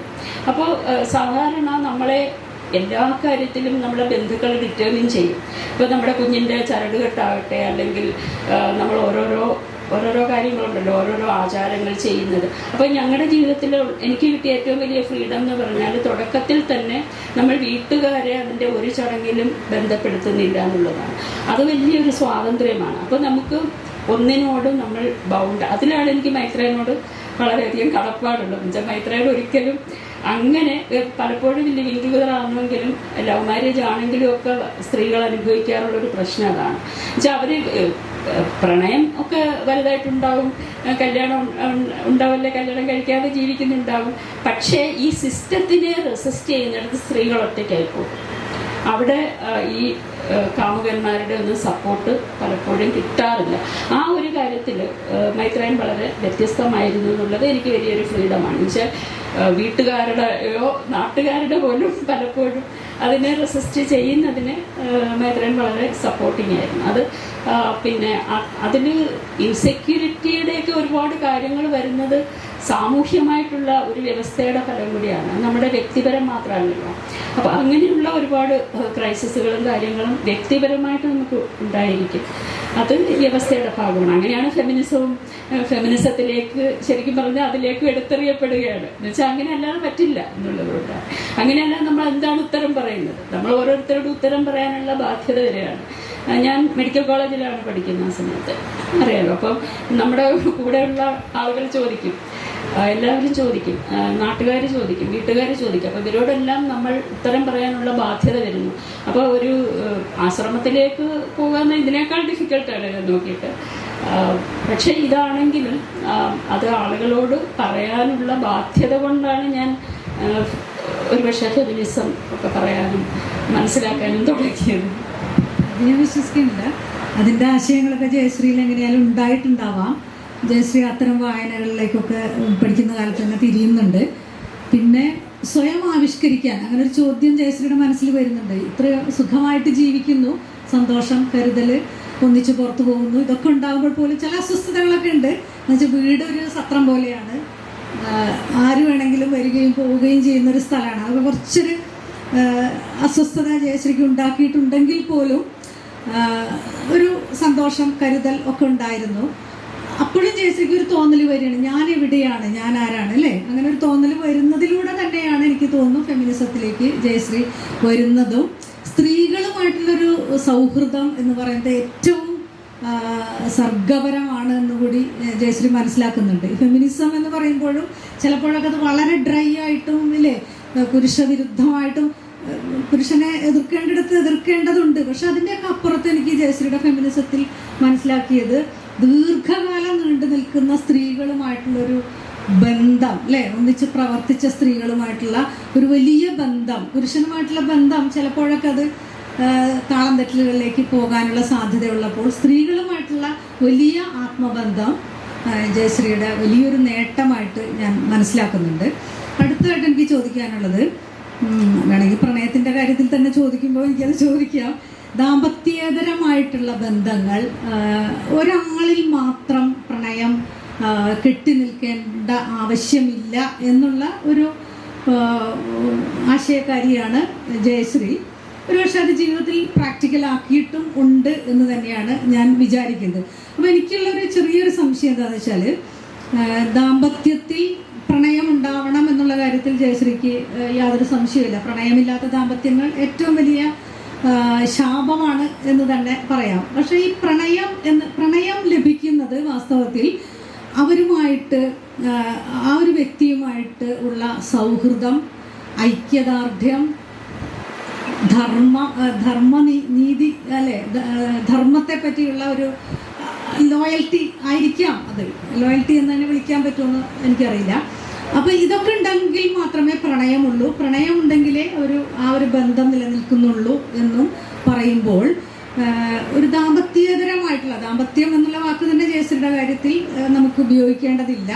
പക്ഷെ ഒരു പുരുഷനുമായിട്ട് ജീവിക്കുമ്പോൾ ദാമ്പത്യേതരമായിട്ടുള്ളൊരു ബന്ധം ഉണ്ടാകുന്നതിനെ ജയശ്രീ ഏത് രീതിയിലാണ് കാണുന്നത്? അല്ലെങ്കിൽ ജയശ്രീ തന്നെ ഒരിടത്ത് എനിക്ക് പറയുന്നുണ്ട് എന്ന് ഞാൻ വിചാരിക്കുന്നത്, എന്നെ പ്രണയിക്കുമ്പോൾ മറ്റൊരു സ്ത്രീയെ പറ്റി സംസാരിക്കുന്നത് പോലും എനിക്ക് ഇഷ്ടാവാറില്ല, അവളുടെ സൗന്ദര്യത്തെ പറ്റി സംസാരിക്കുന്നത് പോലും എനിക്ക് ഇഷ്ടാവാറില്ല എന്ന് പറഞ്ഞിട്ടുണ്ട്. അപ്പോൾ ഈ ദാമ്പത്യേതര ബന്ധങ്ങളെ പറ്റി പൊതുവായിട്ടാണ് ഞാൻ പറയുന്നത്, ജയശ്രീയുടെ കാര്യത്തിൽ മാത്രമല്ല, അതിനെപ്പറ്റി ജയശ്രീക്ക് എന്താണ് പറയുന്നത്?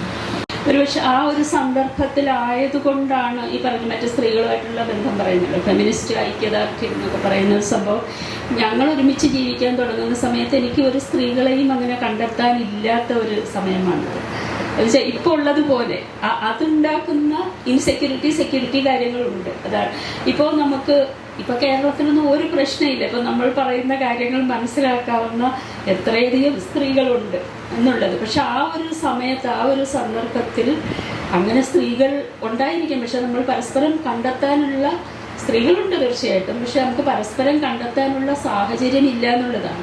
ഇപ്പോൾ ഉള്ളവർക്ക് ഒരു പക്ഷെ ആ ഒരു ഇത് മനസ്സിലാവുക തന്നെ ഇല്ല. അപ്പോൾ ആ സമയത്താണ് സാറാ ജോസഫ് അവരുടെ മനുഷ്യയുടെ പ്രവർത്തനങ്ങൾ തുടങ്ങുന്നുണ്ട്.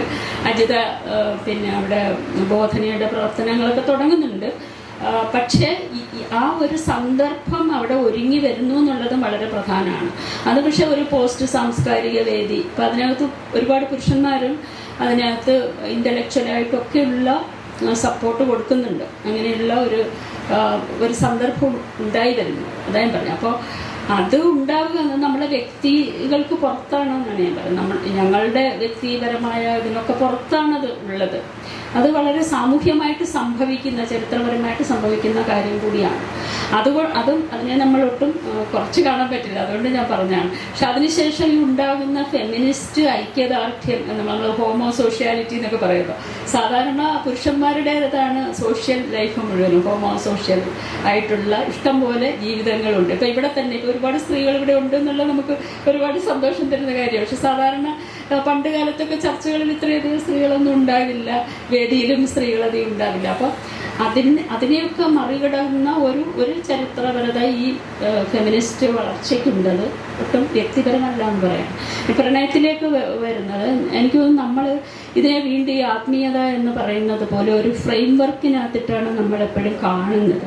ഇപ്പോൾ വിവാഹം എന്ന് പറഞ്ഞാൽ വിവാഹത്തിനകത്ത്, അല്ലെ ദാമ്പത്യത്തിനും വിവാഹത്തിനും അകത്ത് നമ്മൾ എല്ലാം നിർവഹിക്കപ്പെടുന്നു. നമ്മുടെ എല്ലാ ആവശ്യങ്ങളും, സ്പിരിച്വലായിട്ടുള്ളതും ലൈംഗികമായിട്ടുള്ളതും പ്രണയപരമായിട്ടുള്ളതും ഡിസയറിൻ്റേതും എല്ലാം നമ്മൾ ഈ രണ്ടുപേര് തമ്മിലുള്ള ബന്ധത്തിലേക്ക്, അത് എന്താ പറയുക, അതൊരു നോമാണ്, നോമേറ്റീവായിട്ട് നമ്മൾ വെച്ചിരിക്കുന്ന ഒരു കാര്യമാണ്.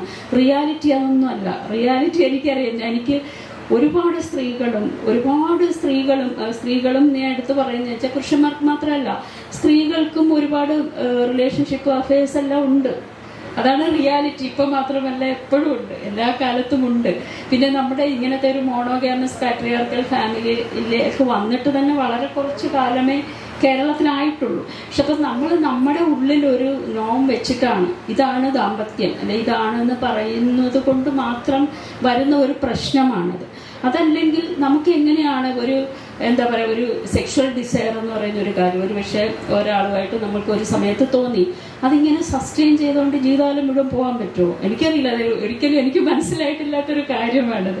അപ്പോൾ നമ്മൾ പറയുന്നൊരു കാര്യം എനിക്കറിയില്ല അങ്ങനെ പോകാൻ പറ്റിയിട്ടുണ്ടെങ്കിൽ അതൊരു എന്താ പറയുക ഒരു എക്സെപ്ഷനായിട്ട് ആണ് എനിക്ക് തോന്നുക. അങ്ങനെ പറ്റുന്നുണ്ടെങ്കിൽ അതേ ഡിസയർ അല്ലെങ്കിൽ അതേ കാൽപ്പനികമായിട്ടുള്ള റൊമാൻറ്റിക് ആയിട്ടുള്ള ഒരു സംഭവം ആണുങ്ങൾ തമ്മിലോ പെണ്ണുങ്ങൾ തമ്മിലോ ആരോ ആവട്ടെ കപ്പിൾ ആയിട്ടുള്ള ആൾക്കാർക്ക് അങ്ങനെ ജീവിതകാലം മുഴുവൻ മെയിൻറ്റെയിൻ ചെയ്യാൻ പറ്റുമോ എന്നുള്ള കാര്യത്തിൽ എനിക്ക് സംശയമുണ്ട്. അപ്പം ബാക്കിയുള്ള എല്ലാത്തരം ഇപ്പം ചില ആൾക്കാരുമായിട്ട് ചില കാര്യങ്ങൾ മാത്രമായിരിക്കും നമുക്ക് പറ്റുന്നത്. ചില ആൾക്കാരുമായിട്ട് റൊമാൻറ്റിക്കായിട്ട് കുറച്ച് നേരം ഇരിക്കാൻ പറ്റും.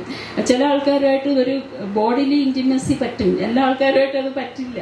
അത് ചില സന്ദർഭത്തിൽ മാത്രമേ പറ്റുള്ളൂ. ചില സമയത്ത് മാത്രമേ ചില ആൾക്കാരായിട്ട് പറ്റുള്ളൂ. നമ്മളെപ്പോഴും സെക്ഷലൊന്നുമല്ല. ഇപ്പം എസെക്ഷൽ എന്ന് പറഞ്ഞ ഒരു കൺസെപ്റ്റ് തന്നെ വളരെ അടുത്ത് മാത്രമാണ് കേരളത്തിൽ സംസാരിച്ചു തുടങ്ങുന്നത്. അതിനു മുമ്പ് അങ്ങനെ എസെക്ഷൽ എന്ന് പറഞ്ഞാൽ ഒരു മനോരോഗികളായിട്ട് എവിടെയെങ്കിലും കൊണ്ടുപോയിട്ട് ഗൈനക്കോളജിസ്റ്റ് ആണല്ലോ അറിയാമല്ലോ. അത് ഫ്രിജിഡിറ്റി എന്നാണ് ഗൈനക്കോളജിയിൽ പറയുന്നത്. അത് ഫ്രിജിഡിറ്റി ആയിട്ടാണ്. അത് ആ ഫ്രിജിഡിറ്റി ഉണ്ടാകാം. പക്ഷെ ആ ഫ്രിജിഡിറ്റി എന്ന് പറയുന്നത് എസെക്ഷലായിട്ടുള്ള മനുഷ്യരെയും ഫ്രിജിഡിറ്റിയിലേക്ക് കൊണ്ടുവരുന്നു എന്നുള്ള കാറ്റഗറൈസ് ചെയ്യുന്നുള്ളതാണ്. പിന്നെ നമ്മുടെ ജീവിതത്തിൽ തന്നെ നമുക്ക് എസെക്ഷലായിട്ടുള്ള ഫേസ് ഉണ്ടാകും. ചില കാലം ഉണ്ടാകും. സെക്ഷലായിട്ടുള്ള ഫേസ് ഉണ്ടാകും. എല്ലാവരോടും ഒരേപോലെയുള്ള ഡിസയർ എപ്പോഴും നിലനിർത്താൻ പറ്റില്ല. അപ്പം ഇതൊക്കെ വേറെ വേറെ വേറെ തന്നെയാണ്. അപ്പം എനിക്കും മൈത്രേനും തമ്മിലുള്ള റിലേഷൻഷിപ്പിൽ മൈത്രേന് എന്നേക്കാൾ മുമ്പേ തന്നെ അത്ര അണ്ടർസ്റ്റാൻഡിംഗ് ഒക്കെ ഉള്ള ആളായിരുന്നു. ഞാനീ പറഞ്ഞ ചിലപ്പോൾ പൊസസീവ്നെസ് ഒക്കെ നമുക്ക് തോന്നും. നമ്മൾ ഈ പ്രണയത്തിലായിരിക്കുമ്പോൾ അതെപ്പോഴും പ്രണയത്തിലായിരിക്കുന്ന സമയത്ത് പൊസസീവ്നെസ് നമുക്ക് തോന്നും. പക്ഷെ ആ തോന്നുമ്പോൾ നമ്മൾ അവരെ കുത്തിക്കൊല്ലാനും എന്താ പറയുക അതാണല്ലോ പ്രശ്നം. നമ്മൾ വയലൻ്റ് ആവുകയും നമ്മുടെ ഉള്ളിൽ തോന്നുന്നതല്ല പ്രശ്നം. നമ്മൾ ആ മറ്റുള്ള ആൾക്കാരെ ഉപദ്രവിക്കുകയും ഒക്കെ ചെയ്യുന്നിടത്താണ് പ്രശ്നം വരുന്നത്. ഞാൻ കൗൺസിലിംഗ് ഒരുപാട് ചെയ്തിട്ടുള്ള ആ സമയത്തൊക്കെ ചില പുരുഷന്മാർ വന്ന് അവളെ ഇന്ന് കൊല്ലണം എന്ന് പറഞ്ഞിട്ടാണ് വരുന്നത്. അതുപോലെ തിരിച്ചും പെണ്ണുങ്ങളും അങ്ങനെ. അപ്പം ഈ പൊസസീവ് നമുക്ക് ഫീൽ ചെയ്യുന്നല്ല, എനിക്ക് ഫീൽ ചെയ്തിട്ടുണ്ട്, പലപ്പോഴും ഫീൽ ചെയ്യുന്ന കാര്യമാണ്. പക്ഷെ ഞാൻ ഒരിക്കലും അത് ആക്ട് ചെയ്യില്ല. അത് ആക്ട് ചെയ്യുന്ന ചിലപ്പോൾ നമ്മുടെ ഇൻറ്റിമേറ്റ് ആയിട്ടുള്ള ആളിൻ്റെ അടുത്ത് ചിലപ്പോൾ അപ്പോഴും വയലൻ്റ് ഒന്നും ആവില്ല, അത് എക്സ്പ്രസ് ചെയ്യുമായിരിക്കും. പക്ഷെ അവിടെയൊക്കെയാണ്. അല്ലാതെ നമ്മളിതൊന്നും ഇല്ല എന്ന് പറഞ്ഞിട്ട് കാര്യമില്ല. അങ്ങനെ ഉള്ളവരുണ്ടാകും, ഇല്ലാത്തവരുമുണ്ട്. അപ്പം ഇതൊക്കെ വേറെ വേറെ തന്നെയാണ്. നമ്മളൊരു സിവിലൈസ്ഡ് സൊസൈറ്റി എന്നുള്ള രീതിയിൽ നമ്മൾ മറ്റേ ഇപ്പോൾ പുതിയ കുട്ടികളുടെ ഒരുപാട് ചർച്ചകളിൽ ഞാൻ പങ്കെടുക്കാറുണ്ട്. ഇവിടുത്തെ 20s അതിന് താഴെയുള്ളവർ, അതിന് അറൗണ്ട് 20 ആൾക്കാർ, അവർക്കൊന്നും ഇത്ര വലിയ പ്രശ്നമില്ല. അവർ ബൗണ്ടറി എന്താണെന്നുള്ള കൃത്യമായിട്ട് അവർക്കറിയാം. എന്താണ് ഒരാൾ ഇൻറ്റിമസി എങ്ങനെയായിരിക്കണം, എങ്ങനെയാണ് കൺസെൻറ്റ് ചോദിക്കേണ്ടത്, കൺസെൻറ്റ് മനസ്സിലാക്കുന്നതെന്നൊക്കെ പുതിയ ജനറേഷനിലെ കുട്ടികൾക്കറിയാം. അടുത്ത് മാതൃത്വത്തെ പറ്റിയുള്ളതാണ്. സാഹിത്യത്തെ പറ്റി നമ്മളധികം സംസാരിച്ചിട്ടില്ല. ഇതിന് മുമ്പിലുള്ള സെഷനൊക്കെ അല്ലേ സാഹിത്യം കല ഒക്കെ സംസാരിച്ചു കഴിഞ്ഞു. ഇപ്പോൾ ജീവിതം തന്നെ ഒരു സർഗാത്മകതയാക്കിയ വ്യക്തിയാണ് ജയശ്രീ എന്നുള്ള നിലയ്ക്ക് ജീവിതം തന്നെയാണ് ചർച്ച ചെയ്യാൻ നല്ലത് എന്ന് ഞാൻ വിചാരിക്കുന്നു. മാതൃത്വത്തെ പറ്റി എന്താണ് ജയശ്രീയുടെ കൺസെപ്റ്റ്? അതായത് മാതൃത്വം ഒരുപക്ഷെ സ്ത്രീയെ ഭയങ്കരമായിട്ട് നിയന്ത്രിക്കാനുള്ള ഒരു ഉപാധിയാക്കി മാറ്റിയെടുക്കുന്ന, പണ്ട് മുതലേ അങ്ങനെ തന്നെയാണ്. സ്ത്രീയെ ഒരു കുടുംബത്തിനകത്തേക്കോ ഒക്കെ ചുരുക്കിയെടുക്കാനുള്ള ഒരു ഉപാധിയായിട്ട് മാറ്റിയെടുക്കുന്നുണ്ട് മാതൃത്വത്തെ. തീർച്ചയായിട്ടും മാതൃത്വം എന്ന് പറയുന്നത് ഒരു ആത്മീയമായിട്ടുള്ള ഒരു അനുഭവം തന്നെയാണെന്ന് ഞാൻ വിചാരിക്കുന്നു. ആത്മീയം എന്ന് വിളിക്കുന്നില്ലെങ്കിൽ തന്നെ ഇന്ദ്രിയാനുഭൂതി എന്നാണ് ജയശ്രീ അതിനെ വിശേഷിപ്പിച്ചിരിക്കുന്നത്. എങ്ങനെയാലും അതൊരു സ്പിരിച്വൽ എന്ന് വേണമെങ്കിൽ വിളിക്കാവുന്ന ഒരു അനുഭവം തന്നെയാണ്. പക്ഷേ ജീവിതകാലം മുഴുവൻ കുഞ്ഞുങ്ങളുടെ അല്ലെങ്കിൽ ഒരു ഘട്ടം വരെ, ജീവിതത്തിൻ്റെ ഒരു ഘട്ടം വരെ സ്ത്രീകൾ അവരുടെ ജീവിതത്തെ കുഞ്ഞുങ്ങൾക്ക് വേണ്ടി ഹോമിക്കേണ്ടതുണ്ടോ എന്നുള്ളൊരു ചോദ്യമാണ്. ഇപ്പം അമ്മയല്ല വേറൊരാളാണ് കുഞ്ഞിനെ പരിചരിക്കുന്നത് എന്നുണ്ടെങ്കിൽ, ഇപ്പം അമ്മ എന്തെങ്കിലും കാരണം കൊണ്ട് മരണപ്പെട്ടു പോയിട്ടുണ്ടെങ്കിൽ വേറൊരു സ്ത്രീ ആയിരിക്കും കുഞ്ഞിനെ പരിചരിക്കുക. തീർച്ചയായിട്ടും ആ കുഞ്ഞിൻ്റെ സ്നേഹം ആ സ്ത്രീയിലേക്ക് വരുന്നുണ്ട്. ആ സ്ത്രീക്ക് ആ കുഞ്ഞിനെ നന്നായിട്ട് വളർത്തിയെടുക്കാനും സാധിക്കും. അപ്പോൾ നമ്മളൊരു അമ്മ ആയിക്കഴിഞ്ഞാൽ അവളുടെ ജീവിതം മുഴുവൻ കുഞ്ഞിന് വേണ്ടി ഹോമിക്കണം. ഏർലി ലൈഫ് പ്രത്യേകിച്ചും ഹോമിക്കണം എന്ന് പറയുന്നത് ഈ എത്രമാത്രം ശരിയുണ്ട്.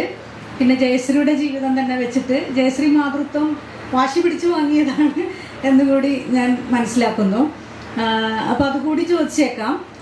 കനി എന്ന കുഞ്ഞ് മകൾ അവളൊന്ന് വളർന്ന് അവളായിട്ട് ജീവിക്കുന്നു അല്ലേ, അവളായിട്ട് സ്വയം ആവിഷ്കരിക്കാനൊക്കെ സാധ്യതയുള്ള ഒരു മകളായിട്ട് മാറിയിരിക്കുന്നു. പക്ഷേ അവൾക്ക് കുട്ടിക്കാലത്തെങ്കിലും ഈ ഇത്തരത്തിലുള്ള മാതാപിതാക്കളുടെ ജീവിതം പ്രശ്നങ്ങൾ ഉണ്ടാക്കിയിട്ടുണ്ടോ ചെറിയ തോതിലെങ്കിലും? ഞാൻ ഒരു ഉദാഹരണം വെച്ചുകൊണ്ട് വേണമെങ്കിൽ പറയാം. ഞാൻ വായിച്ചൊരു നോവലുണ്ട്, ഡോറിസ് ലെസ്സിങ്സ് എന്ന് പറയുന്ന നോബൽ സമ്മാനം ലഭിച്ച ഒരു കൃതിയാണ് ഗോൾഡൻ നോട്ട് ബുക്ക് എന്ന് പറഞ്ഞിട്ട്. അതിൽ ഒരു വളരെ ഫ്രീ ആയിട്ട് ജീവിക്കുന്ന രണ്ട് സ്ത്രീകളുടെ കഥയാണിത്. അതിലൊരു സ്ത്രീ ഒരു എഴുത്തുകാരിയാണ്. അവളുടെ കഥാപാത്രങ്ങളെ കൂടി നമുക്കതിൽ കാണാൻ സാധിക്കുന്നുണ്ട്. ഇവർ രണ്ടുപേരും കമ്മ്യൂണിസ്റ്റ് പ്രസ്ഥാനത്തിൽ, യൂറോപ്യൻ കമ്മ്യൂണിസ്റ്റ് പ്രസ്ഥാനത്തിലൊക്കെ പ്രവർത്തിച്ച സ്ത്രീകളാണ്. ഈ അന്ന എന്ന് പറയുന്ന സ്ത്രീ പിന്നീട് വിവാഹം കഴിക്കുന്ന ഒരു കുഞ്ഞുണ്ടാകുന്നു. അതിനുശേഷം സെപ്പറേറ്റഡ് ആകുന്നു. പിന്നെ ഈ കുഞ്ഞിനെ ഇവള് വളരെ സ്വതന്ത്രയായിട്ട് വളരാൻ അനുവദിക്കുന്നു. ഇവളെ പോലെ തന്നെ സ്വതന്ത്രയായിട്ട്. ഇവൾക്ക് ധാരാളം മാറി മാറി കാമുകന്മാരുണ്ട്, ഇഷ്ടപ്പെട്ട പുരുഷന്മാർ ജീവിതത്തിലേക്ക് വരുന്നുണ്ട്. അപ്പം മകൾ എല്ലാ ഫ്രീഡത്തോടുകൂടി, എല്ലാ തരത്തിലുള്ള സ്വാതന്ത്ര്യത്തോടുകൂടി വളരണമെന്ന് ആഗ്രഹിക്കുന്നു. പക്ഷെ സംഭവിക്കുന്നത് എന്താണെന്ന് വെച്ചാൽ ഒരു 11 വയസ്സാകുമ്പോൾ ഈ മകള് പറയുന്നത്, എനിക്ക് കന്യാസ്ത്രീകളുടെ സ്കൂളിൽ ചേരണം എന്നാണ്. എൻ്റെ സുഹൃത്തുക്കളൊക്കെ അവിടെ ചേരുന്നുണ്ട്, എനിക്ക് അവിടെ ചേരണം. അപ്പം ഇവള് പറയും, അവിടെ ചേർന്നാൽ നിനക്ക് യാതൊരു സ്വാതന്ത്ര്യവും ഉണ്ടാകില്ല, നീ ഇപ്പം അനുഭവിക്കുന്ന ഒരു സ്വാതന്ത്ര്യവും നിനക്ക് ലഭിക്കില്ല, നിനക്ക് നീയായിട്ട് വളരാൻ സാധിക്കില്ല എന്ന് പറഞ്ഞപ്പോൾ ഈ മകള് പറയുന്നത്, എനിക്കതാണ് ഇഷ്ടം, എനിക്ക് ജീവിതത്തിൽ കുറച്ച് ക്രമമൊക്കെ വേണം, ക്രമം അപക്രമം എന്ന് പറയാനായിട്ടുള്ള ഒരു ഓപ്പൺനെസ് ഉണ്ട്. അത് ചിലപ്പോൾ ഞാൻ തെറ്റായിട്ട് ചെയ്തിട്ടുള്ളതാണെങ്കിൽ എനിക്ക് അക്സെപ്റ്റ് ചെയ്യുന്നതിന് മടിയുമില്ല. ആ ഒരു അധ്യായത്തിനെ പറ്റി നമ്മൾ പറഞ്ഞു കഴിഞ്ഞു. ക്രമം, അപക്രമം, അക്രമം. ക്രമം, ഈ ജീവിതത്തിൻ്റെ ഒരു ക്രമം ഉണ്ടാക്കിയെടുക്കുക, അല്ലെങ്കിൽ വീടിൻ്റെ ഒരു ക്രമം, അതിൻ്റെ അകത്താണ് നമ്മളൊക്കെ. ഒരുപക്ഷെ ജോലിയുടെ കാര്യത്തിലായാലും സ്ത്രീക്കൊരു ക്രമമുണ്ട് അല്ലേ, ആ ക്രമത്തിൽ അങ്ങോട്ട് പെട്ടുപോകുന്നുണ്ട്. അതേപോലെ പൊതുവായിട്ടുള്ള വീടുകൾ എങ്ങനെയാണ് പെരുമാറുന്നത്, അമ്മമാരെങ്ങനെയാണ് പെരുമാറുന്നത്, അതേപോലെ തന്നെ നമ്മളും പെരുമാറുക. അതിനകത്ത് നടക്കുന്ന ചില വൃത്തികേടുകൾ പൊതിഞ്ഞു വെക്കുക. ഭർത്താവ് മകളെ ദുരുപയോഗം ചെയ്തിട്ടുണ്ടെങ്കിൽ പോലും അത് പുറത്തറിയാതെ അമർത്തി വയ്ക്കുക. ഇത്തരത്തിലുള്ളൊരു ക്രമപ്പെടുത്തൽ നടക്കുന്നുണ്ട്. ആ ക്രമപ്പെടുത്തപ്പെടുന്ന വീടിനകത്ത് അമ്മമാർ അനുഭവിക്കുന്ന, അല്ലെങ്കിൽ സ്ത്രീകൾ അനുഭവിക്കുന്ന വലിയ അക്രമങ്ങളും അവിടെയുണ്ട് അല്ലേ. അപ്പം ഞാനിതിന് അപക്രമം എന്നുള്ള രീതിയിൽ വേണമെങ്കിൽ എടുക്കാം. ലൈംഗിക തൊഴിലാളികളുടെ ജീവിതം, ലൈംഗിക തൊഴിലാളികളുടെ ഇടയിൽ ധാരാളമായിട്ട് പ്രവർത്തിച്ചിട്ടുള്ള ആളാണ്. അത് കേരളത്തിൽ മാത്രമല്ല, പുറത്തു പോയിട്ടും ഇവരെയൊക്കെ കാണുകയും കൽക്കത്തയിലെ സോനാഗച്ചിയിൽ പോയിട്ട് അവിടുത്തെ ലൈംഗിക തൊഴിലാളികൾ എങ്ങനെയാണ്, ഇവിടെയുള്ളവരിൽ നിന്ന് അവരെങ്ങനെയാണ് ജീവിതത്തെ വ്യത്യസ്തമായിട്ട് നോക്കിക്കാണുന്നത്. അതേപോലെ തന്നെ ആന്ധ്രാപ്രദേശിലെ സ്ഥലത്തിൻ്റെ പേരും, വിശാഖപട്ടണത്തിനടുത്ത് രാജമന്ത്രി എന്ന് പറയുന്ന സ്ഥലത്ത് പോയിട്ട് ഈ വേശ്യാലയങ്ങൾ അതിൻ്റെ പേര് പറഞ്ഞു. അപ്പോൾ അത്തരം സ്ഥലങ്ങളിലൊക്കെ പോയിട്ട് ഈ സ്ത്രീകളെയൊക്കെ കാണുകയും അവരുടെ നന്മയ്ക്ക് വേണ്ടി പ്രവർത്തിക്കുകയും, വെറുതെ സോഷ്യൽ നന്മയ്ക്ക് വേണ്ടി പ്രവർത്തിക്കുക മാത്രമല്ല, അവരെ മനസ്സിലാക്കാൻ ശ്രമിച്ചിട്ടുണ്ട്. ഇപ്പം നമ്മൾ പൊതുവേ കാണുന്നത് ലൈംഗിക തൊഴിലാളികളെ അല്ലെങ്കിൽ സെക്സ് വർക്ക് ചെയ്യുന്ന സ്ത്രീകളെ ഇരകളായിട്ട് കാണുന്ന ഒരവസ്ഥ. അപ്പോൾ അവർക്ക് വേണ്ടി നിയമങ്ങൾ ഉണ്ടാക്കുക, അവരെ ആരൊക്കെയോ ചതിച്ചതിലേക്ക് കൊണ്ടുവന്നതാണ്. അപ്പം അങ്ങനെ അടുപ്പം ഉണ്ടാവുന്ന ജയശ്രീക്ക് മനസ്സിലാക്കിയ ഈ ലൈംഗിക തൊഴിലാളികൾ എങ്ങനെയാണ് ജീവിതത്തെ കാണുന്നത്. ചിലരൊക്കെ അതുപോലെ ഉണ്ടാവാം, തീർച്ചയായിട്ടും ഉണ്ട്. സ്വന്തം ഇഷ്ടപ്രകാരം വന്നവരും ഉണ്ട്. അപ്പം അവരെങ്ങനെയാണ് ജീവിതത്തെ, തങ്ങളുടെ ജീവിതത്തെ നോക്കിക്കാണുന്നത്, അവരെ എങ്ങനെയാണ് മറ്റു സ്ത്രീകളുടെ കുടുംബത്തിൽ പിറന്ന അല്ലെങ്കിൽ കുടുംബത്തിൽ ജീവിക്കുന്ന സ്ത്രീകളുടെ ജീവിതത്തെ അവരെങ്ങനെയാണ് നോക്കിക്കാണുന്നത് എന്നൊക്കെയുള്ളത് അറിയുന്നത് കൗതുകകരമായിരിക്കുന്നു. ഇതിൽ ഞാൻ ലൈംഗിക തൊഴിലാളികളുടെ പ്രശ്നം അവരുടെ പ്രശ്നമായിട്ടല്ല ഞാൻ കാണുന്നത്, അത് സ്ത്രീകളുടെ പ്രശ്നമായിട്ടും സമൂഹത്തിൻ്റെ പ്രശ്നമായിട്ടുമാണ്. അപ്പോൾ അവരുടെ ഒരു പ്രശ്നം എന്ന് പറയുന്നത് അവരനുഭവിക്കുന്ന ദുരിതങ്ങളാണ്. അത് നമ്മൾ എമ്പതിയോടുകൂടി പെരുമാറും. പക്ഷെ അതല്ല എൻ്റെ വിഷയം. എൻ്റെ പ്രശ്നം സ്ത്രീ എന്നുള്ള രീതിയിൽ പിന്നെ അനുഭവിക്കുന്ന പ്രശ്നമാണ്. അപ്പം നമ്മളെല്ലാം പൊട്ടൻഷ്യൽ ലൈംഗിക തൊഴിലാളികളാണ് എന്നാണ് ഇതൊക്കെയാണ് സാധാരണ ആളുകൾക്ക് ഇഷ്ടപ്പെടാത്ത കാര്യം, ഞാൻ പറയുമ്പോൾ ഇഷ്ടപ്പെടാത്ത കാര്യം. ഒന്നെന്ന് പറഞ്ഞാൽ വിവാഹത്തിൻ്റെ ഒരു ഉപോൽപ്പന്നമാണ് ലൈംഗിക തൊഴിൽ എന്ന് പറയുന്നത്. അപ്പോൾ വിവാഹമുള്ളിടത്തോളം കാലം ലൈംഗിക തൊഴിലുണ്ടാവും. ഇതാണ് ആളുകൾക്ക് ഏറ്റവും ഇഷ്ടപ്പെടാത്ത ഒരു കാര്യം. അത് റിയാലിറ്റിയാണ്. നമ്മൾ വിവാഹം വെച്ചിട്ടുണ്ടെങ്കിൽ തീർച്ചയായിട്ടും എല്ലാവർക്കും ആ വിവാഹത്തിൻ്റെ പദവിയിലെത്താനും ഒന്നും പറ്റില്ലല്ലോ. ഇവൻ അംഗപരിമിതരായിട്ടുള്ള ആൾക്കാരുടെ കാര്യം എടുത്താൽ പോലും ഏറ്റവും ആവശ്യമുള്ളത് പറയണം. അല്ലാതെ തന്നെ വിവാഹം എന്ന് പറഞ്ഞാൽ വളരെ നോമേറ്റീവായിട്ടുള്ള ഒരു സംഭവം ഉണ്ടാക്കി വെക്കുമ്പോൾ അപ്പുറത്തുണ്ടാവില്ല ലൈംഗിക തൊഴിൽ. ഇത് രണ്ടും കൂടെ ഒരുമിച്ച് ഇല്ലാതാക്കാൻ പറ്റുള്ളൂ. ഒരു നാണയത്തിൻ്റെ രണ്ട് വശമാണ്. അപ്പോൾ ആ ഒരു വിഷയത്തിനെ നമ്മൾ അഡ്രസ്സ് ചെയ്യുന്ന ലൈംഗിക തൊഴിലാളികളുടെ പ്രശ്നം എന്നുള്ള രീതിയിലും ഞാൻ എൻ്റെ പ്രശ്നം സ്ത്രീ എന്നുള്ള നിലയിലുള്ള എൻ്റെ പ്രശ്നമായിട്ട് തന്നെയാണ് അത് കാണുന്നത്. അതിനകത്തൊരു വ്യത്യാസമില്ല. ഇപ്പം നമ്മൾ ഇപ്പോൾ ഓക്കെ ഇപ്പോൾ വയസ്സായതുകൊണ്ടൊന്നും കുഴപ്പമില്ലായിരിക്കും. നമ്മൾ ചെറുപ്പത്തിൽ ഒരു ദിവസം പുറത്തായിപ്പോയി, നമ്മൾക്ക് തിരിച്ച് വീട്ടിൽ വരാൻ പറ്റിയില്ല, നമ്മൾ എവിടെയെങ്കിലും പെട്ടുപോയിട്ടുണ്ടെങ്കിൽ തിരിച്ചു വരുമ്പോൾ തൊട്ട് നമ്മളൊരു ലൈംഗിക തൊഴിലാളിയാണ് മറ്റുള്ളവരുടെ കണ്ണിൽ, അല്ലേ? അത് ഇത് കയ്യാലപ്പുറത്തിരിക്കുന്ന തേങ്ങ പോലെയാണ്. എപ്പോഴാണ് ഒരു സ്ത്രീ വേശ്യയാകുന്ന ആ വാക്ക് പൊളിറ്റിക്കലി കറക്റ്റ് അല്ലെങ്കിൽ ഞാൻ പറയണം, അങ്ങനെയാണ് ആൾക്കാർ വിളിക്കുന്നത്. അല്ലെങ്കിൽ പോലും ആൾക്കാർ എങ്ങനെയാണ് വിളിക്കുന്നത് നമ്മളൊക്കെ, പിന്നെ അങ്ങനെ വിളിക്കാം ആളുകൾക്ക്. അപ്പോൾ അതിന് അവിടെ ഒരു ഡിവൈഡ് ഇല്ല എന്നാണ് ഞാൻ പറയുന്നത്. ഡിവൈഡ് വരുന്നത് അവരനുഭവിക്കുന്ന ദുരിതവും നമ്മളായിട്ട് ഒരിക്കലും കമ്പയർ ചെയ്യാൻ പറ്റില്ല.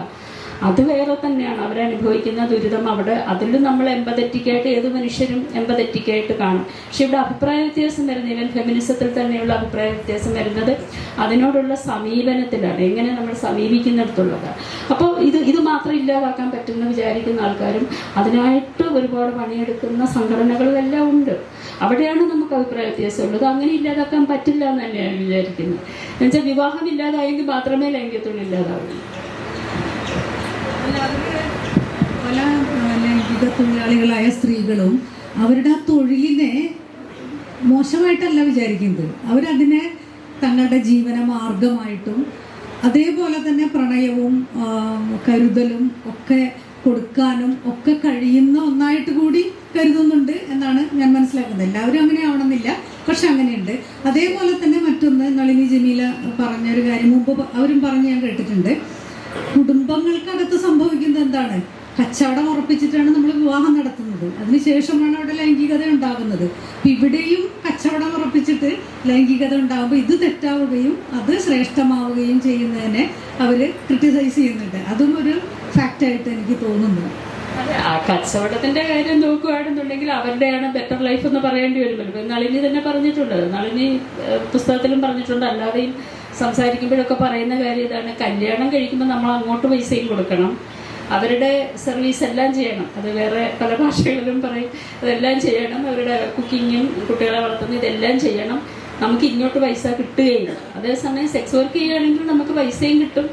ഏതെങ്കിലും ഒരു കാര്യം ചെയ്താൽ മതി, ഇതെല്ലാ കാര്യങ്ങളും ചെയ്ത് കൊടുക്കണം. വളരെ സിമ്പിളാണ്, വളരെ സിമ്പിൾ ലോജിക്കായിട്ട് പറയും. പക്ഷെ അത് കാരണം കൊണ്ട് അവരുടെ ജീവിതത്തിൻ്റെ ദുരിതം നമ്മൾ കാണാതിരിക്കാനും പറ്റില്ല. അത് കാരണം വിഷമം. അടുത്ത് മെഡിക്കൽ സമയമായോ? മെഡിക്കൽ രംഗത്തേക്കൊന്ന് വരാമോ? രണ്ടുപേരും ഡോക്ടേഴ്സൊക്കെ ആണല്ലോ അല്ലേ? അപ്പോൾ തുടക്കം മുതൽ ഞാൻ നേരത്തെ അത് സൂചിപ്പിച്ചു. ഈ എന്താണ് ശാസ്ത്രവും എന്താണ് വൈകാരികതയും ബന്ധിപ്പിക്കുക എന്നുള്ളത് നടരാജഗുരുവിനെ കണ്ടപ്പോഴൊക്കെ ഉണ്ടായിട്ടുള്ള ഒന്നാണ്. മറ്റൊന്ന് നൈതികതയെ പറ്റിയുള്ളൊരു ബോധവും വാസ്തവത്തിൽ ജയശ്രീക്ക് മുമ്പേ ഉണ്ടാകുന്നുണ്ട്. സുവോളജിക്ക് പഠിക്കുമ്പോൾ തന്നെ പാറ്റയെയും തവളയെയും ഒക്കെ കീറുമ്പോൾ തന്നെ ഇത് നൈതികമാണോ, ഇതിലൊരു നീതികേടില്ലേ എന്നുള്ളൊരു തോന്നലുണ്ട്. അത് വളരെ കൂടുതലായിട്ട് നമ്മൾ മെഡിക്കൽ രംഗത്തേക്ക് വരുമ്പോൾ ഉണ്ടാകുന്നുണ്ട്. മെൽവിൻ കോർണർ എന്ന് പറയുന്ന എന്താണ് ബിക്കമിങ് എ ഡോക്ടർ എന്ന് പറയുന്ന പുസ്തകം എഴുതിയ മെൽവിൻ കോർണർ ആ പുസ്തകത്തിൽ പറയുന്നൊരു കാര്യമുണ്ട്. ഈ ഡോക്ടർ വിദ്യാഭ്യാസത്തിന് വൈദ്യവിദ്യാഭ്യാസത്തിന് ആയിട്ട് വരുന്ന വിദ്യാർത്ഥികൾ ഇങ്ങനെയാണ് പതുക്കെ പതുക്കെ ഒരു ഡോക്ടറായിട്ട് ബ്രെയിൻ വാഷ് ചെയ്യപ്പെടുന്നത്. അതായത് രോഗികൾ വേറെ, ഞങ്ങൾ വേറെ, ഞങ്ങൾ ശ്രേഷ്ഠമായൊരു വിഭാഗം, രോഗികൾ ഞങ്ങൾക്ക് പരിശോധിക്കാനും ഞങ്ങളുടെ സേവനം അധികം സംസാരിക്കൊന്നും ചെയ്യാതെ ഏറ്റുവാങ്ങാനും ഉള്ള ഒരു വിഭാഗം. അല്ലെങ്കിൽ അവരെ എങ്ങനെ വേണമെങ്കിൽ നമുക്ക് പരിശോധിക്കാം, അവരെ നഗ്നരാക്കാം, കൂട്ടമായിട്ട് നിന്നുകൊണ്ട് നഗ്നരാക്കി പരിശോധിക്കാം. ഇത്തരത്തിലുള്ള നൈതികമായിട്ടുള്ള, എനിക്ക് തോന്നുന്നു ജയശ്രീ ഒരു പക്ഷേ അത് ജയശ്രീയിൽ ഇൻഹറൻ്റ് ആയിട്ടുണ്ട്. പക്ഷെ ജയശ്രീ കുറച്ചുകൂടി പ്രായമായിട്ടാണ് ഈ മെഡിക്കൽ രംഗത്തേക്ക് വരുന്നത്. MSc കഴിഞ്ഞതിന് ശേഷമാണ് വരുന്നത്. മെൽവിൻ കോർണറും അങ്ങനെ തന്നെയായിരുന്നു. അദ്ദേഹം വേറെ എന്തൊക്കെയോ പഠനമൊക്കെ കഴിഞ്ഞതിന് ശേഷമാണ് വളരെ പ്രായം കുറഞ്ഞ MBBS വിദ്യാർത്ഥികളുമായിട്ട് ഒന്നിച്ച് പഠിക്കുന്നത്. അപ്പോൾ ഒരു പ്രായത്തിൻ്റെ ഒരു പക്വത കൂടി ഉണ്ടായിരിക്കാം. എങ്ങനെയായാലും ഈ നൈതികമായിട്ടുള്ള ഒരു സംശയങ്ങൾ ഉണ്ട്, ജയശ്രീക്ക് ഉണ്ടായിട്ടുണ്ട്. അപ്പം ഞാനൊരു ചോദ്യം ചോദിക്കണം. എനിക്ക് തോന്നുന്നു കുറച്ച് നാൾ മുമ്പ് നമ്മൾ തമ്മിലൊരു ചർച്ച നടന്ന് ഓർക്കുണ്ടാവും പാഠവേദം ഗ്രൂപ്പിലല്ലേ. അപ്പം അതിലേക്കൊന്നും ഞാൻ കിടക്കുന്നില്ല. ഞാൻ ചോദിക്കും, മെഡിക്കൽ നിഹിലിസം എന്ന് പറഞ്ഞിട്ട് ഒരു ടേം ഉണ്ടല്ലോ. ജോസഫ് സ്റ്റെഗൻഗ എന്ന് പറയുന്ന ഒരു മെഡിക്കൽ ചിന്തകനാണ് ആ പുസ്തകം എഴുതിയിട്ടുള്ളത്. മെഡിക്കൽ നിഹിലിസം, അതായത് ഈ പുതിയ, നമുക്കറിയാം ഇപ്പോൾ മെഡിക്കൽ രംഗം ഇന്ന് ഏറ്റവും കൂടുതൽ ചൂഷണം ചെയ്യുന്നത് കോർപ്പറേറ്റുകളാണ്. കോർപ്പറേറ്റുകളുടെ കയ്യിലാണെന്ന് മെഡിസിൻ നിർമ്മാണവും വാക്സിൻ നിർമ്മാണവും ഒക്കെ. അപ്പം അങ്ങനെയുള്ളൊരു സന്ദർഭത്തിൽ നമ്മൾ ഈ മെഡിക്കൽ ചികിത്സയെയും മരുന്നുകളെയും വാക്സിനുകളെയും ഒക്കെ കുറച്ചൊരു സംശയത്തോടു കൂടി നോക്കിക്കാണേണ്ടതുണ്ട് എന്നാണ് മെഡിക്കൽ നിഹിലിസം എന്നതുകൊണ്ട് അദ്ദേഹം ഉദ്ദേശിക്കുന്നത്. അതിന് പുറംതിരിഞ്ഞ് നിൽക്കുകയല്ല, പക്ഷേ അതിലൊക്കെ ഉള്ളടങ്ങിയിരിക്കാവുന്ന സാമ്പത്തികമായിട്ടുള്ള ഈ ലാഭ ചിന്ത അതുകൂടി കണക്കിലെടുത്തുകൊണ്ട് അത്തരത്തിലുള്ളൊരു ശാസ്ത്രം എന്ന് പറഞ്ഞാൽ നമുക്ക് അന്ധമായിട്ട് വിശ്വസിക്കാൻ സാധിക്കുന്ന ഒന്നാണ്. അതെല്ലാം ശരിയാണ് എന്ന് പറയുന്നതിനപ്പുറം ശാസ്ത്രത്തെ അല്ല നമ്മൾ എതിർക്കുന്നത്, ശാസ്ത്രത്തെ ഇന്ന് ആരാണ് കൈകാര്യം ചെയ്യുന്നത് എന്നുള്ളത് മനസ്സിൽ വെക്കേണ്ട ആവശ്യമില്ലേ എന്നുള്ളൊരു ചോദ്യമാണ്.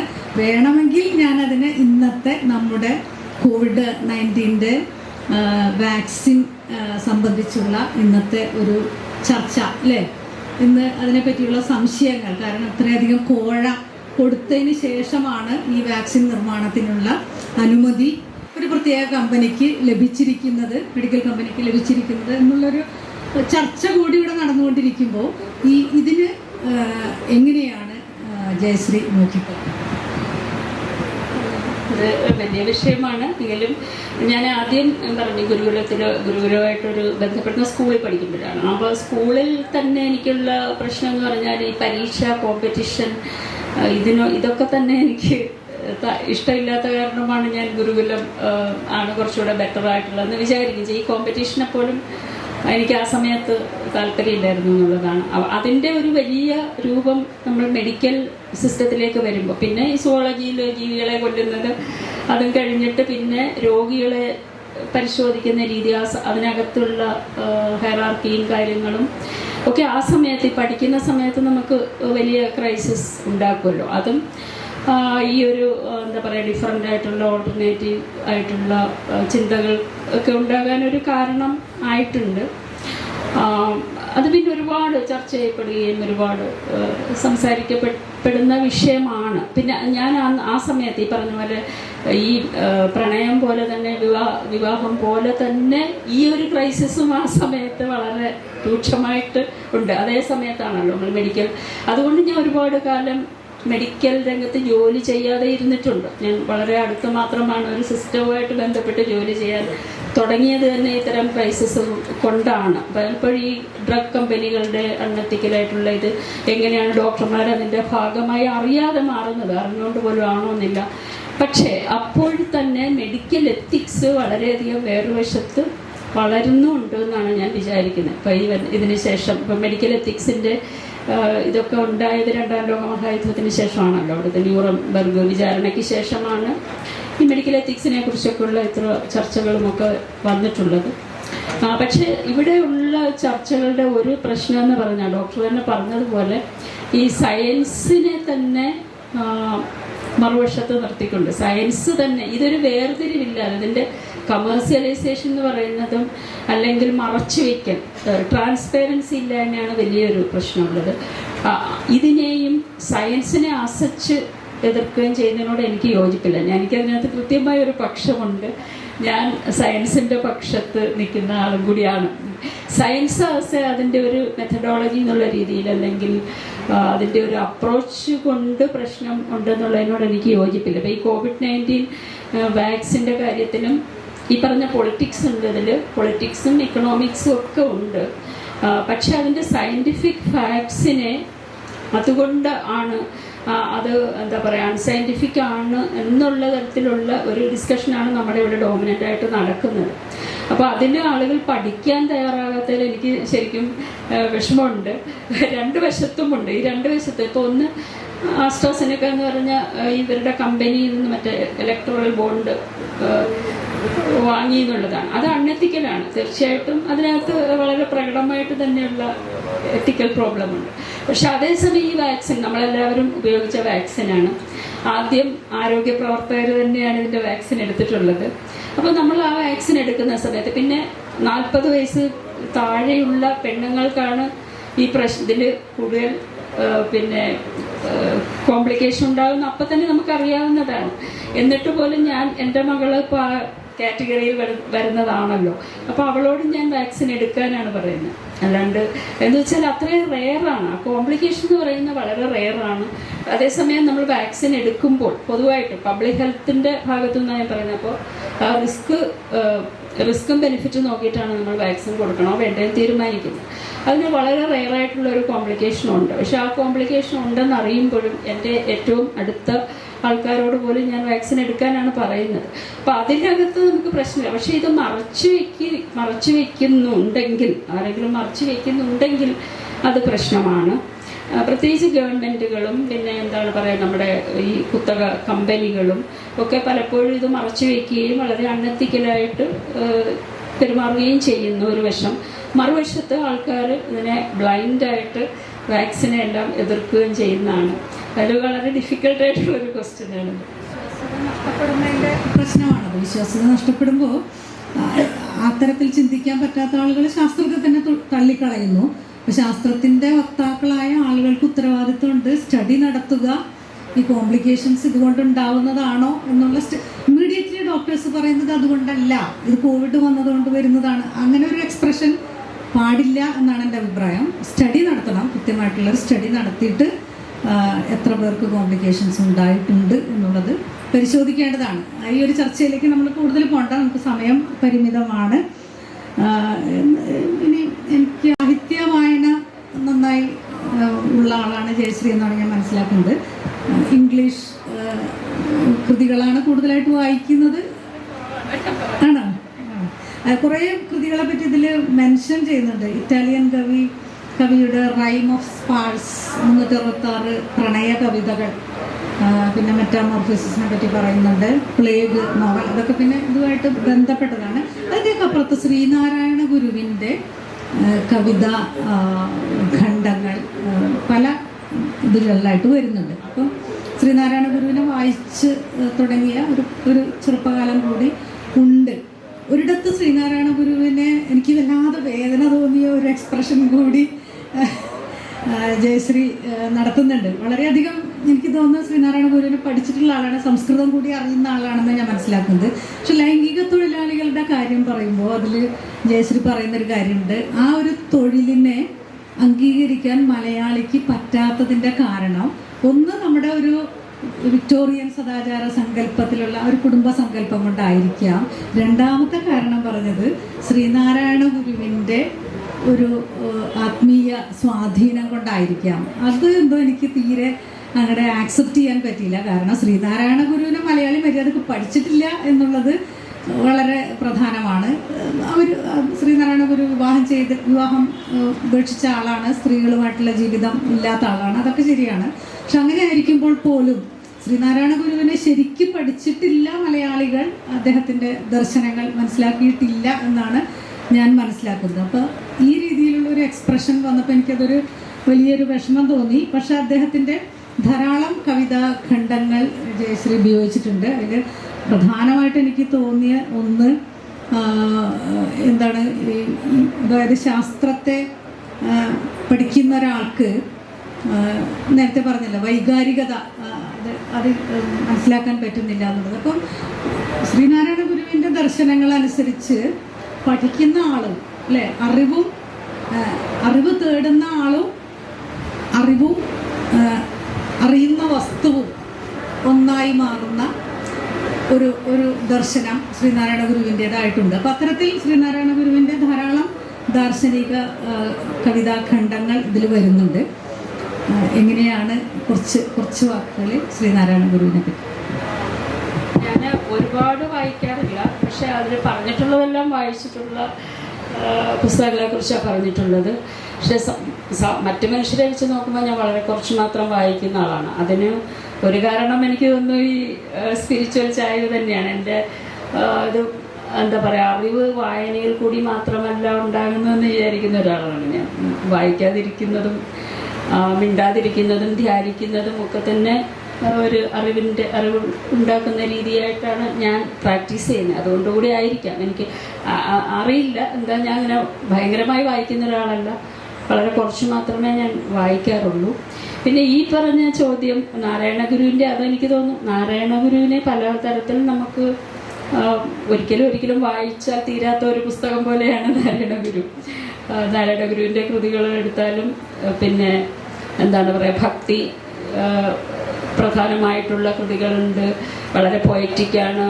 അതേസമയം ദർശനം, ഇപ്പോൾ വേദാന്ത ദർശനം എടുത്താൽ അങ്ങനെയും വ്യാഖ്യാനിക്കും. ഒരുപാട് തരത്തിലുള്ള വ്യാഖ്യാനങ്ങൾ സാധ്യമാണ്. ഞാൻ സൂചിപ്പിച്ച അതിൻ്റെ ഒരു സോഷ്യൽ കോണ്ടെക്സ്റ്റ് ആണ്, അത് വേറെയാണ്, അത് വേറൊരു സംഭവമാണ്.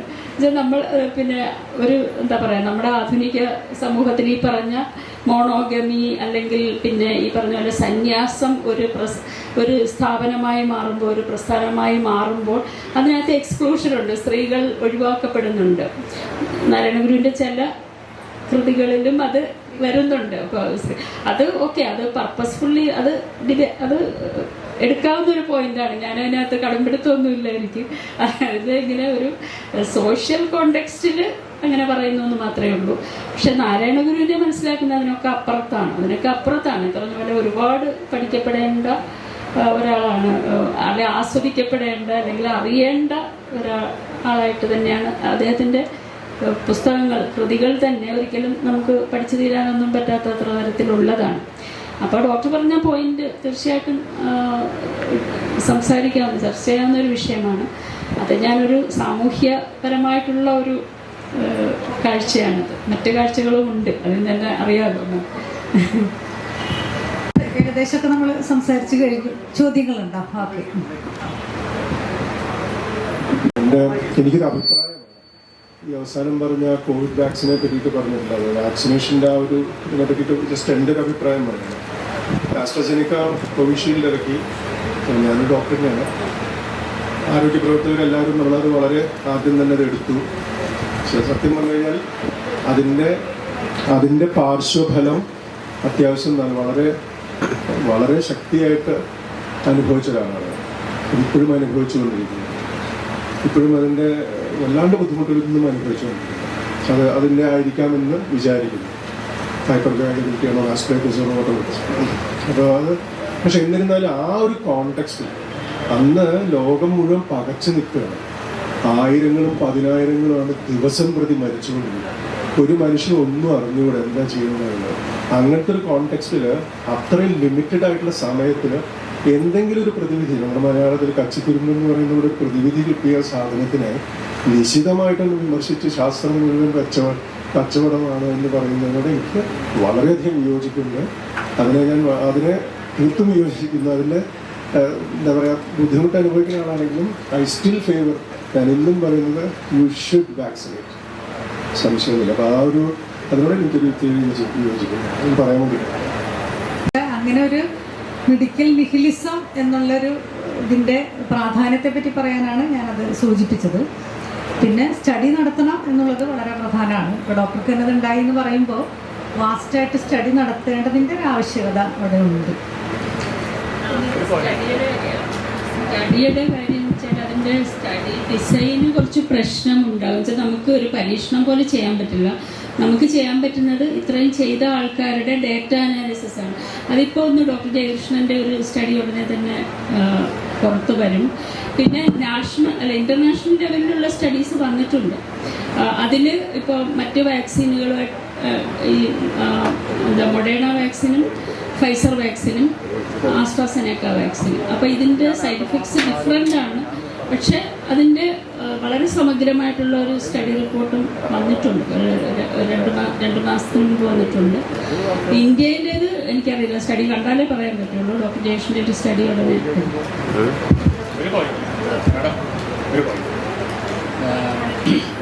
ഡോക്ടർ വളരെ കൃത്യമായിട്ട് ആ കോവിഡ് വാക്സിൻ്റെ കാര്യം പറഞ്ഞു. പക്ഷെ ഖദീജ മാഡം പറഞ്ഞതിലൊരു ചെറിയൊരു ദുസൂചനയുണ്ട്. ഒന്നുകൂടി പറയാതിരിക്കാൻ പറ്റില്ല. എന്താ കാര്യം എന്ന് വെച്ച് കഴിഞ്ഞാൽ ലോകാരോഗ്യ സംഘടന ഈ വാക്സിൻ ഇറക്കുമ്പോൾ കൃത്യമായിട്ട് പറഞ്ഞിട്ടുണ്ട് ഇതിന് സൈഡ് എഫക്റ്റ് ഉണ്ട്. 1,00,000 7 പേർക്കുണ്ടാവും. 10 ലക്ഷം പേരിൽ ഈ സൈഡ് എഫക്റ്റ് വരുന്ന 1,00,000 7 പേരിൽ 3 പേർക്ക് അത് ഗുരുതരമാകുമെന്ന് വളരെ കൃത്യമായിട്ട് പറഞ്ഞു. ഇത് ഇന്ത്യ ഗവൺമെൻറ്റിന് അറിയാം, എല്ലാവർക്കും അറിയാവുന്ന കാര്യമാണ്. അതങ്ങനെ തന്നെ അറിഞ്ഞുകൊണ്ട് തന്നെയാണ് യുദ്ധകാലാടിസ്ഥാനത്തിൽ ചെയ്യേണ്ട ഒരു കാര്യം നിർബന്ധമായിട്ടും ചെയ്തത്. അതാണ് സയൻസിൻ്റെ രീതി. മോഡേൺ സയൻസിൽ സൈഡ് എഫക്റ്റ് ഇല്ലാത്ത ഒന്നുമില്ല. ഒരു കാര്യം കൂടി ഇതിനോടൊപ്പം ഓർക്കുക, 50,000 കോടി രൂപയുടെ ബിസിനസ് ചെയ്ത പതഞ്ജലി ഇപ്പോൾ കോടതി കയറിക്കൊണ്ടിരിക്കുകയാണ്. അതിൽ 500 കോടി രൂപ ഈ കോവിഡ് വാക്സിൻ, കോവിഡിനുള്ള മരുന്ന് എന്ന് പറഞ്ഞിവിടെ ഇറക്കിയിട്ടുണ്ട്. ഇവിടെ കേരളത്തിൽ തന്നെ 2 പേരെ ആർസനിക് ആൽബം ഹോമിയോ മരുന്ന് കഴിച്ച് മരിച്ചിട്ടുണ്ട്. ഇതൊക്കെ ഓർക്കണം. അപ്പോൾ നമ്മൾ അത്തരത്തിൽ ഈ കപട വൈദ്യങ്ങൾ, എന്താ പറയുക, സ്യൂഡോ സയൻസിനെ ആസ്പദമാക്കി പ്രവർത്തിക്കുന്ന വൈദ്യങ്ങൾ കൊല വിളിച്ചിട്ടുണ്ട് ഈ പ്രത്യേകിച്ച് ഈ കോവിഡ് കാലഘട്ടത്തിൽ. അതുകൊണ്ട് സയൻസിൻ്റെ രീതി എന്ന് പറയുന്നത് കൃത്യമായിട്ടും അതിൽ പാലിക്കപ്പെട്ടിട്ടുണ്ട് എന്നാണ് പറയാനുള്ളത്. ദുസൂചനകൾ വ്യാപകമായിട്ട് പ്രചരിപ്പിക്കുന്നത് ഈ കപടശാസ്ത്രജ്ഞന്മാരാണ്. അത് കൃത്യമായിട്ട് ആ ഡോക്ടർ പറഞ്ഞ് വളരെ കറക്റ്റാണ് എന്ന് ഞാൻ കൂട്ടിച്ചേർക്കും. ഞാനൊരു ഏതാണ്ട് ഒരു 30 കൊല്ലമായിട്ട് ഒരു ടീനേജിലുള്ള കുട്ടികളുമായിട്ടുള്ള സമ്പർക്കം ഉണ്ടായിരുന്ന ഒരു ടീച്ചറും കൂടിയാണ്. അപ്പൊ എന്റെ ഒരു ചോദ്യം എന്താണെന്ന് വെച്ചാൽ, ഇപ്പോ മാഡം പറയുന്ന ഒരു ലൈഫ്, ഫ്രീഡം ഓഫ് ലൈഫ് എന്ന് പറയുന്നത് മാഡത്തിന് ഇപ്പൊ കൃത്യമായിട്ട് പറയാൻ പറ്റും. കാരണം എഡ്യൂക്കേഷൻ പരമായിട്ടും അല്ലെങ്കിൽ പക്ഷേ സാമ്പത്തികമായിട്ടും സാംസ്കാരികമായിട്ടും ഒരുപാട് ഉയർന്ന നിലയിൽ നിൽക്കുന്ന പക്ഷേ അങ്ങനെയുള്ള ആൾക്കാർക്ക് ഇത് കുട്ടികളിൽ പറഞ്ഞു കൊടുക്കാം. പക്ഷേ കുട്ടികൾ എന്ന് പറയുന്നത് അവര് വളരെ അപക്വമായിട്ടുള്ള കുട്ടികളാണ്. അവർക്ക് വിദ്യാഭ്യാസപരമായിട്ട് ഒരു പക്ഷേ ആ ലെവലിലേക്ക് എത്തിയിട്ടുണ്ടായിരിക്കില്ല. അങ്ങനെയുള്ള കുട്ടികൾ ഒരു പക്ഷേ ഈ തത്വചിന്തയിൽ, ഈ പറഞ്ഞ പ്രിൻസിപ്പിൾസിലൊക്കെ അല്ലെങ്കിൽ പറഞ്ഞ ഫ്രീഡം ഓഫ് ലൈഫ് എന്ന് പറയുന്നതിൽ അട്രാക്റ്റഡ് ആയിട്ട് അവരൊരു വേറിട്ട വഴി കൂടെ ചിന്തിക്കാനോ പ്രവർത്തിക്കാനോ പറഞ്ഞു. എന്നുവെച്ചാൽ പ്രത്യേകിച്ചും ഒരു 13 അല്ലെങ്കിൽ 15 ഇയേഴ്സിലെ കുട്ടികൾ. എന്നിട്ട് അവര് ഒരു പക്ഷെ അവരുടെ പാർട്ട്ണറെ സ്വീകരിക്കുകയും അവരങ്ങനെ ലൈഫ് മുന്നോട്ട് പോകുമ്പോൾ അവർക്ക് എന്ത് മനസ്സിലാവുന്നത്, അവരുടെ ലൈഫ് അത്രയും നല്ലതല്ല എന്നും തങ്ങൾ ചിന്തിച്ചിരുന്ന അല്ലെങ്കിൽ ആഗ്രഹിച്ചിരുന്ന ലൈഫല്ല എന്നും ഇതല്ല ഞങ്ങൾ ആഗ്രഹിക്കുന്ന ഫ്രീഡം എന്നും ഇതല്ല ഞങ്ങൾ ആഗ്രഹിക്കുന്ന സെക്ഷുവാലിറ്റി എന്നും അവർ മനസ്സിലാക്കുകയും അവര് പല കുട്ടികളും അവരെ സൂയിസൈഡ് ചെയ്യുകയാണ് ചെയ്യുന്നത്. അവരുടെ ലൈഫും പലപ്പോഴും അങ്ങനെ തന്നെ കണ്ടിട്ടുണ്ട്. ഞങ്ങൾക്ക് തന്നെ ഒരുപാട് പോക്സോ കേസുകൾ ഒരുപാട് വന്നിട്ടുണ്ട്. അങ്ങനെ ഒരുപാട് പ്രശ്നങ്ങളുണ്ട്. അപ്പൊ എനിക്ക് തോന്നിയിട്ടുള്ളത് ഈ കുട്ടികളെ ഈ വിഷ്യ സർക്കിളിൽ നിന്ന് എങ്ങനെ പുറത്ത് കടക്കണം എന്നും കൂടി പഠിപ്പിക്കേണ്ട ഉത്തരവാദിത്വം ഒരു പക്ഷേ അങ്ങനെയുള്ള ആൾക്കാർക്ക് ഉണ്ടോ എന്ന് എപ്പോഴെങ്കിലും ചിന്തിച്ചിട്ടുണ്ടോ? അത് കുട്ടികൾക്ക് ഇന്ന് അതിജീവിക്കാൻ പറ്റില്ല. അവര് എന്താ ചെയ്യണമെന്ന് വെച്ചാൽ സൂയിസൈഡ് ചെയ്യുന്നത്. അപ്പൊ നമ്മൾ ഇങ്ങനൊരു വഴി തുറന്നു കൊടുക്കുമ്പോ ആ വഴി എവിടെയെങ്കിലും എന്താ പറയാ തടസ്സപ്പെട്ട് നിൽക്കുകയാണെങ്കിൽ അതിന് എങ്ങനെ അവരെ പുറത്തു കടക്കണം, എങ്ങനെ അവരെ അതിജീവിച്ച് വേറൊരു നല്ല ലൈഫ് അവർക്ക് എത്തിപ്പെടാൻ പറ്റും? അങ്ങനെ നമ്മളെപ്പോലുള്ള ആൾക്കാർക്ക് അവരെ ആ വഴിയിലേക്ക് എത്തിക്കാൻ പറ്റുമോ? അത് നമ്മളെ കൊണ്ട് പറഞ്ഞ നിങ്ങളെ പോലെ എല്ലാ സോഷ്യൽ ആക്ടിവിസ്റ്റുകളുടെയും ഒരു എന്താ പറയുന്നത് അവരുടെ ഒരു അല്ലെങ്കിൽ അങ്ങനെ അവർ ചെയ്യണമെന്ന് എപ്പോഴെങ്കിലും മേഡത്തിന് തോന്നിയിട്ടുണ്ടോ? രണ്ട് ചോദ്യം. ഏത് കാര്യത്തെ കുറിച്ചൊന്നും എനിക്കത്ര ക്ലിയർ ആയില്ല. സെക്സിനെ കുറിച്ചാണെന്നുണ്ടെങ്കിൽ മേഡം സെക്സ് മാത്രമല്ല, ഞാൻ പറഞ്ഞ കുട്ടികള് ഭയങ്കര ഫ്രീഡം എന്ന് പറഞ്ഞിട്ട് അവർ ലൈഫിലേക്ക് പോകുന്നു. അത് സെക്ഷൽ ലൈഫായിരിക്കാം അല്ലെങ്കിൽ ഒരു പാർട്ട്ണർ ലൈഫായിരിക്കാം. അവരാകെ ചിന്തിക്കുന്നത് എനിക്ക് ഭയങ്കര ഫ്രീ ആയിട്ട് ചിന്തിക്കണം, ഇതിലുള്ള കെട്ടുപാട്ടിൽ നിന്ന് മാറിയിട്ട് ചിന്തിക്കണം എന്ന ചിന്ത മാത്രമേ അവർക്ക് വരുന്നുള്ളൂ. പക്ഷെ അവർക്ക് എന്തെങ്കിലും പ്രോബ്ലം ഉണ്ടായാൽ അതിനെങ്ങനെ അതിജീവിക്കണം എന്ന് അവർക്ക് മനസ്സിലായിട്ടില്ല. അപ്പൊ ഈ അതിജീവനം എന്ന് പറയുന്നതിന് അല്ലെങ്കിൽ ആ ലെവലിലേക്ക് കുട്ടികളെ ഉയർത്തിക്കൊണ്ടുവരേണ്ട ബാധ്യത നമ്മളെപ്പോലുള്ള ആൾക്കാർക്ക് ഉണ്ടാകില്ലേ? അല്ലെങ്കിൽ അത് നമുക്ക് എന്ത് ചെയ്യാൻ പറ്റും? അപ്പൊ ഇപ്പൊ കുറെ കുട്ടികൾ ഇപ്പൊ സൂയിസൈഡ് ചെയ്യുന്നത്, അതായത് അവർക്ക് എന്താ പറയുന്നത് ഒരു ലെവലിൽ എത്തിക്കഴിഞ്ഞാൽ പിന്നെ അവർക്ക് അതിനെ അപ്പുറത്തേക്ക് കടക്കാൻ പറ്റുന്നില്ല. അപ്പൊ അങ്ങനെ ഒരു പേഴ്സണാലിറ്റി ഉണ്ടാക്കി കൊടുക്കാൻ നമ്മളെപ്പോഴുള്ള ആൾക്കാർക്ക് പറ്റുമോ? അല്ലെങ്കിൽ അത് എന്ത് ചെയ്യാൻ പറ്റും?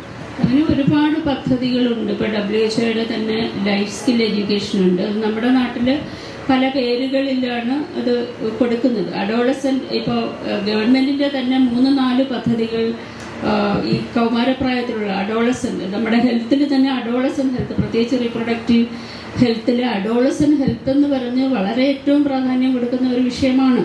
അതിന് 4 പ്രോഗ്രാമുകളാണ് സെൻട്രൽ ഗവൺമെന്റിന്റെ തന്നെ ഉള്ളത്.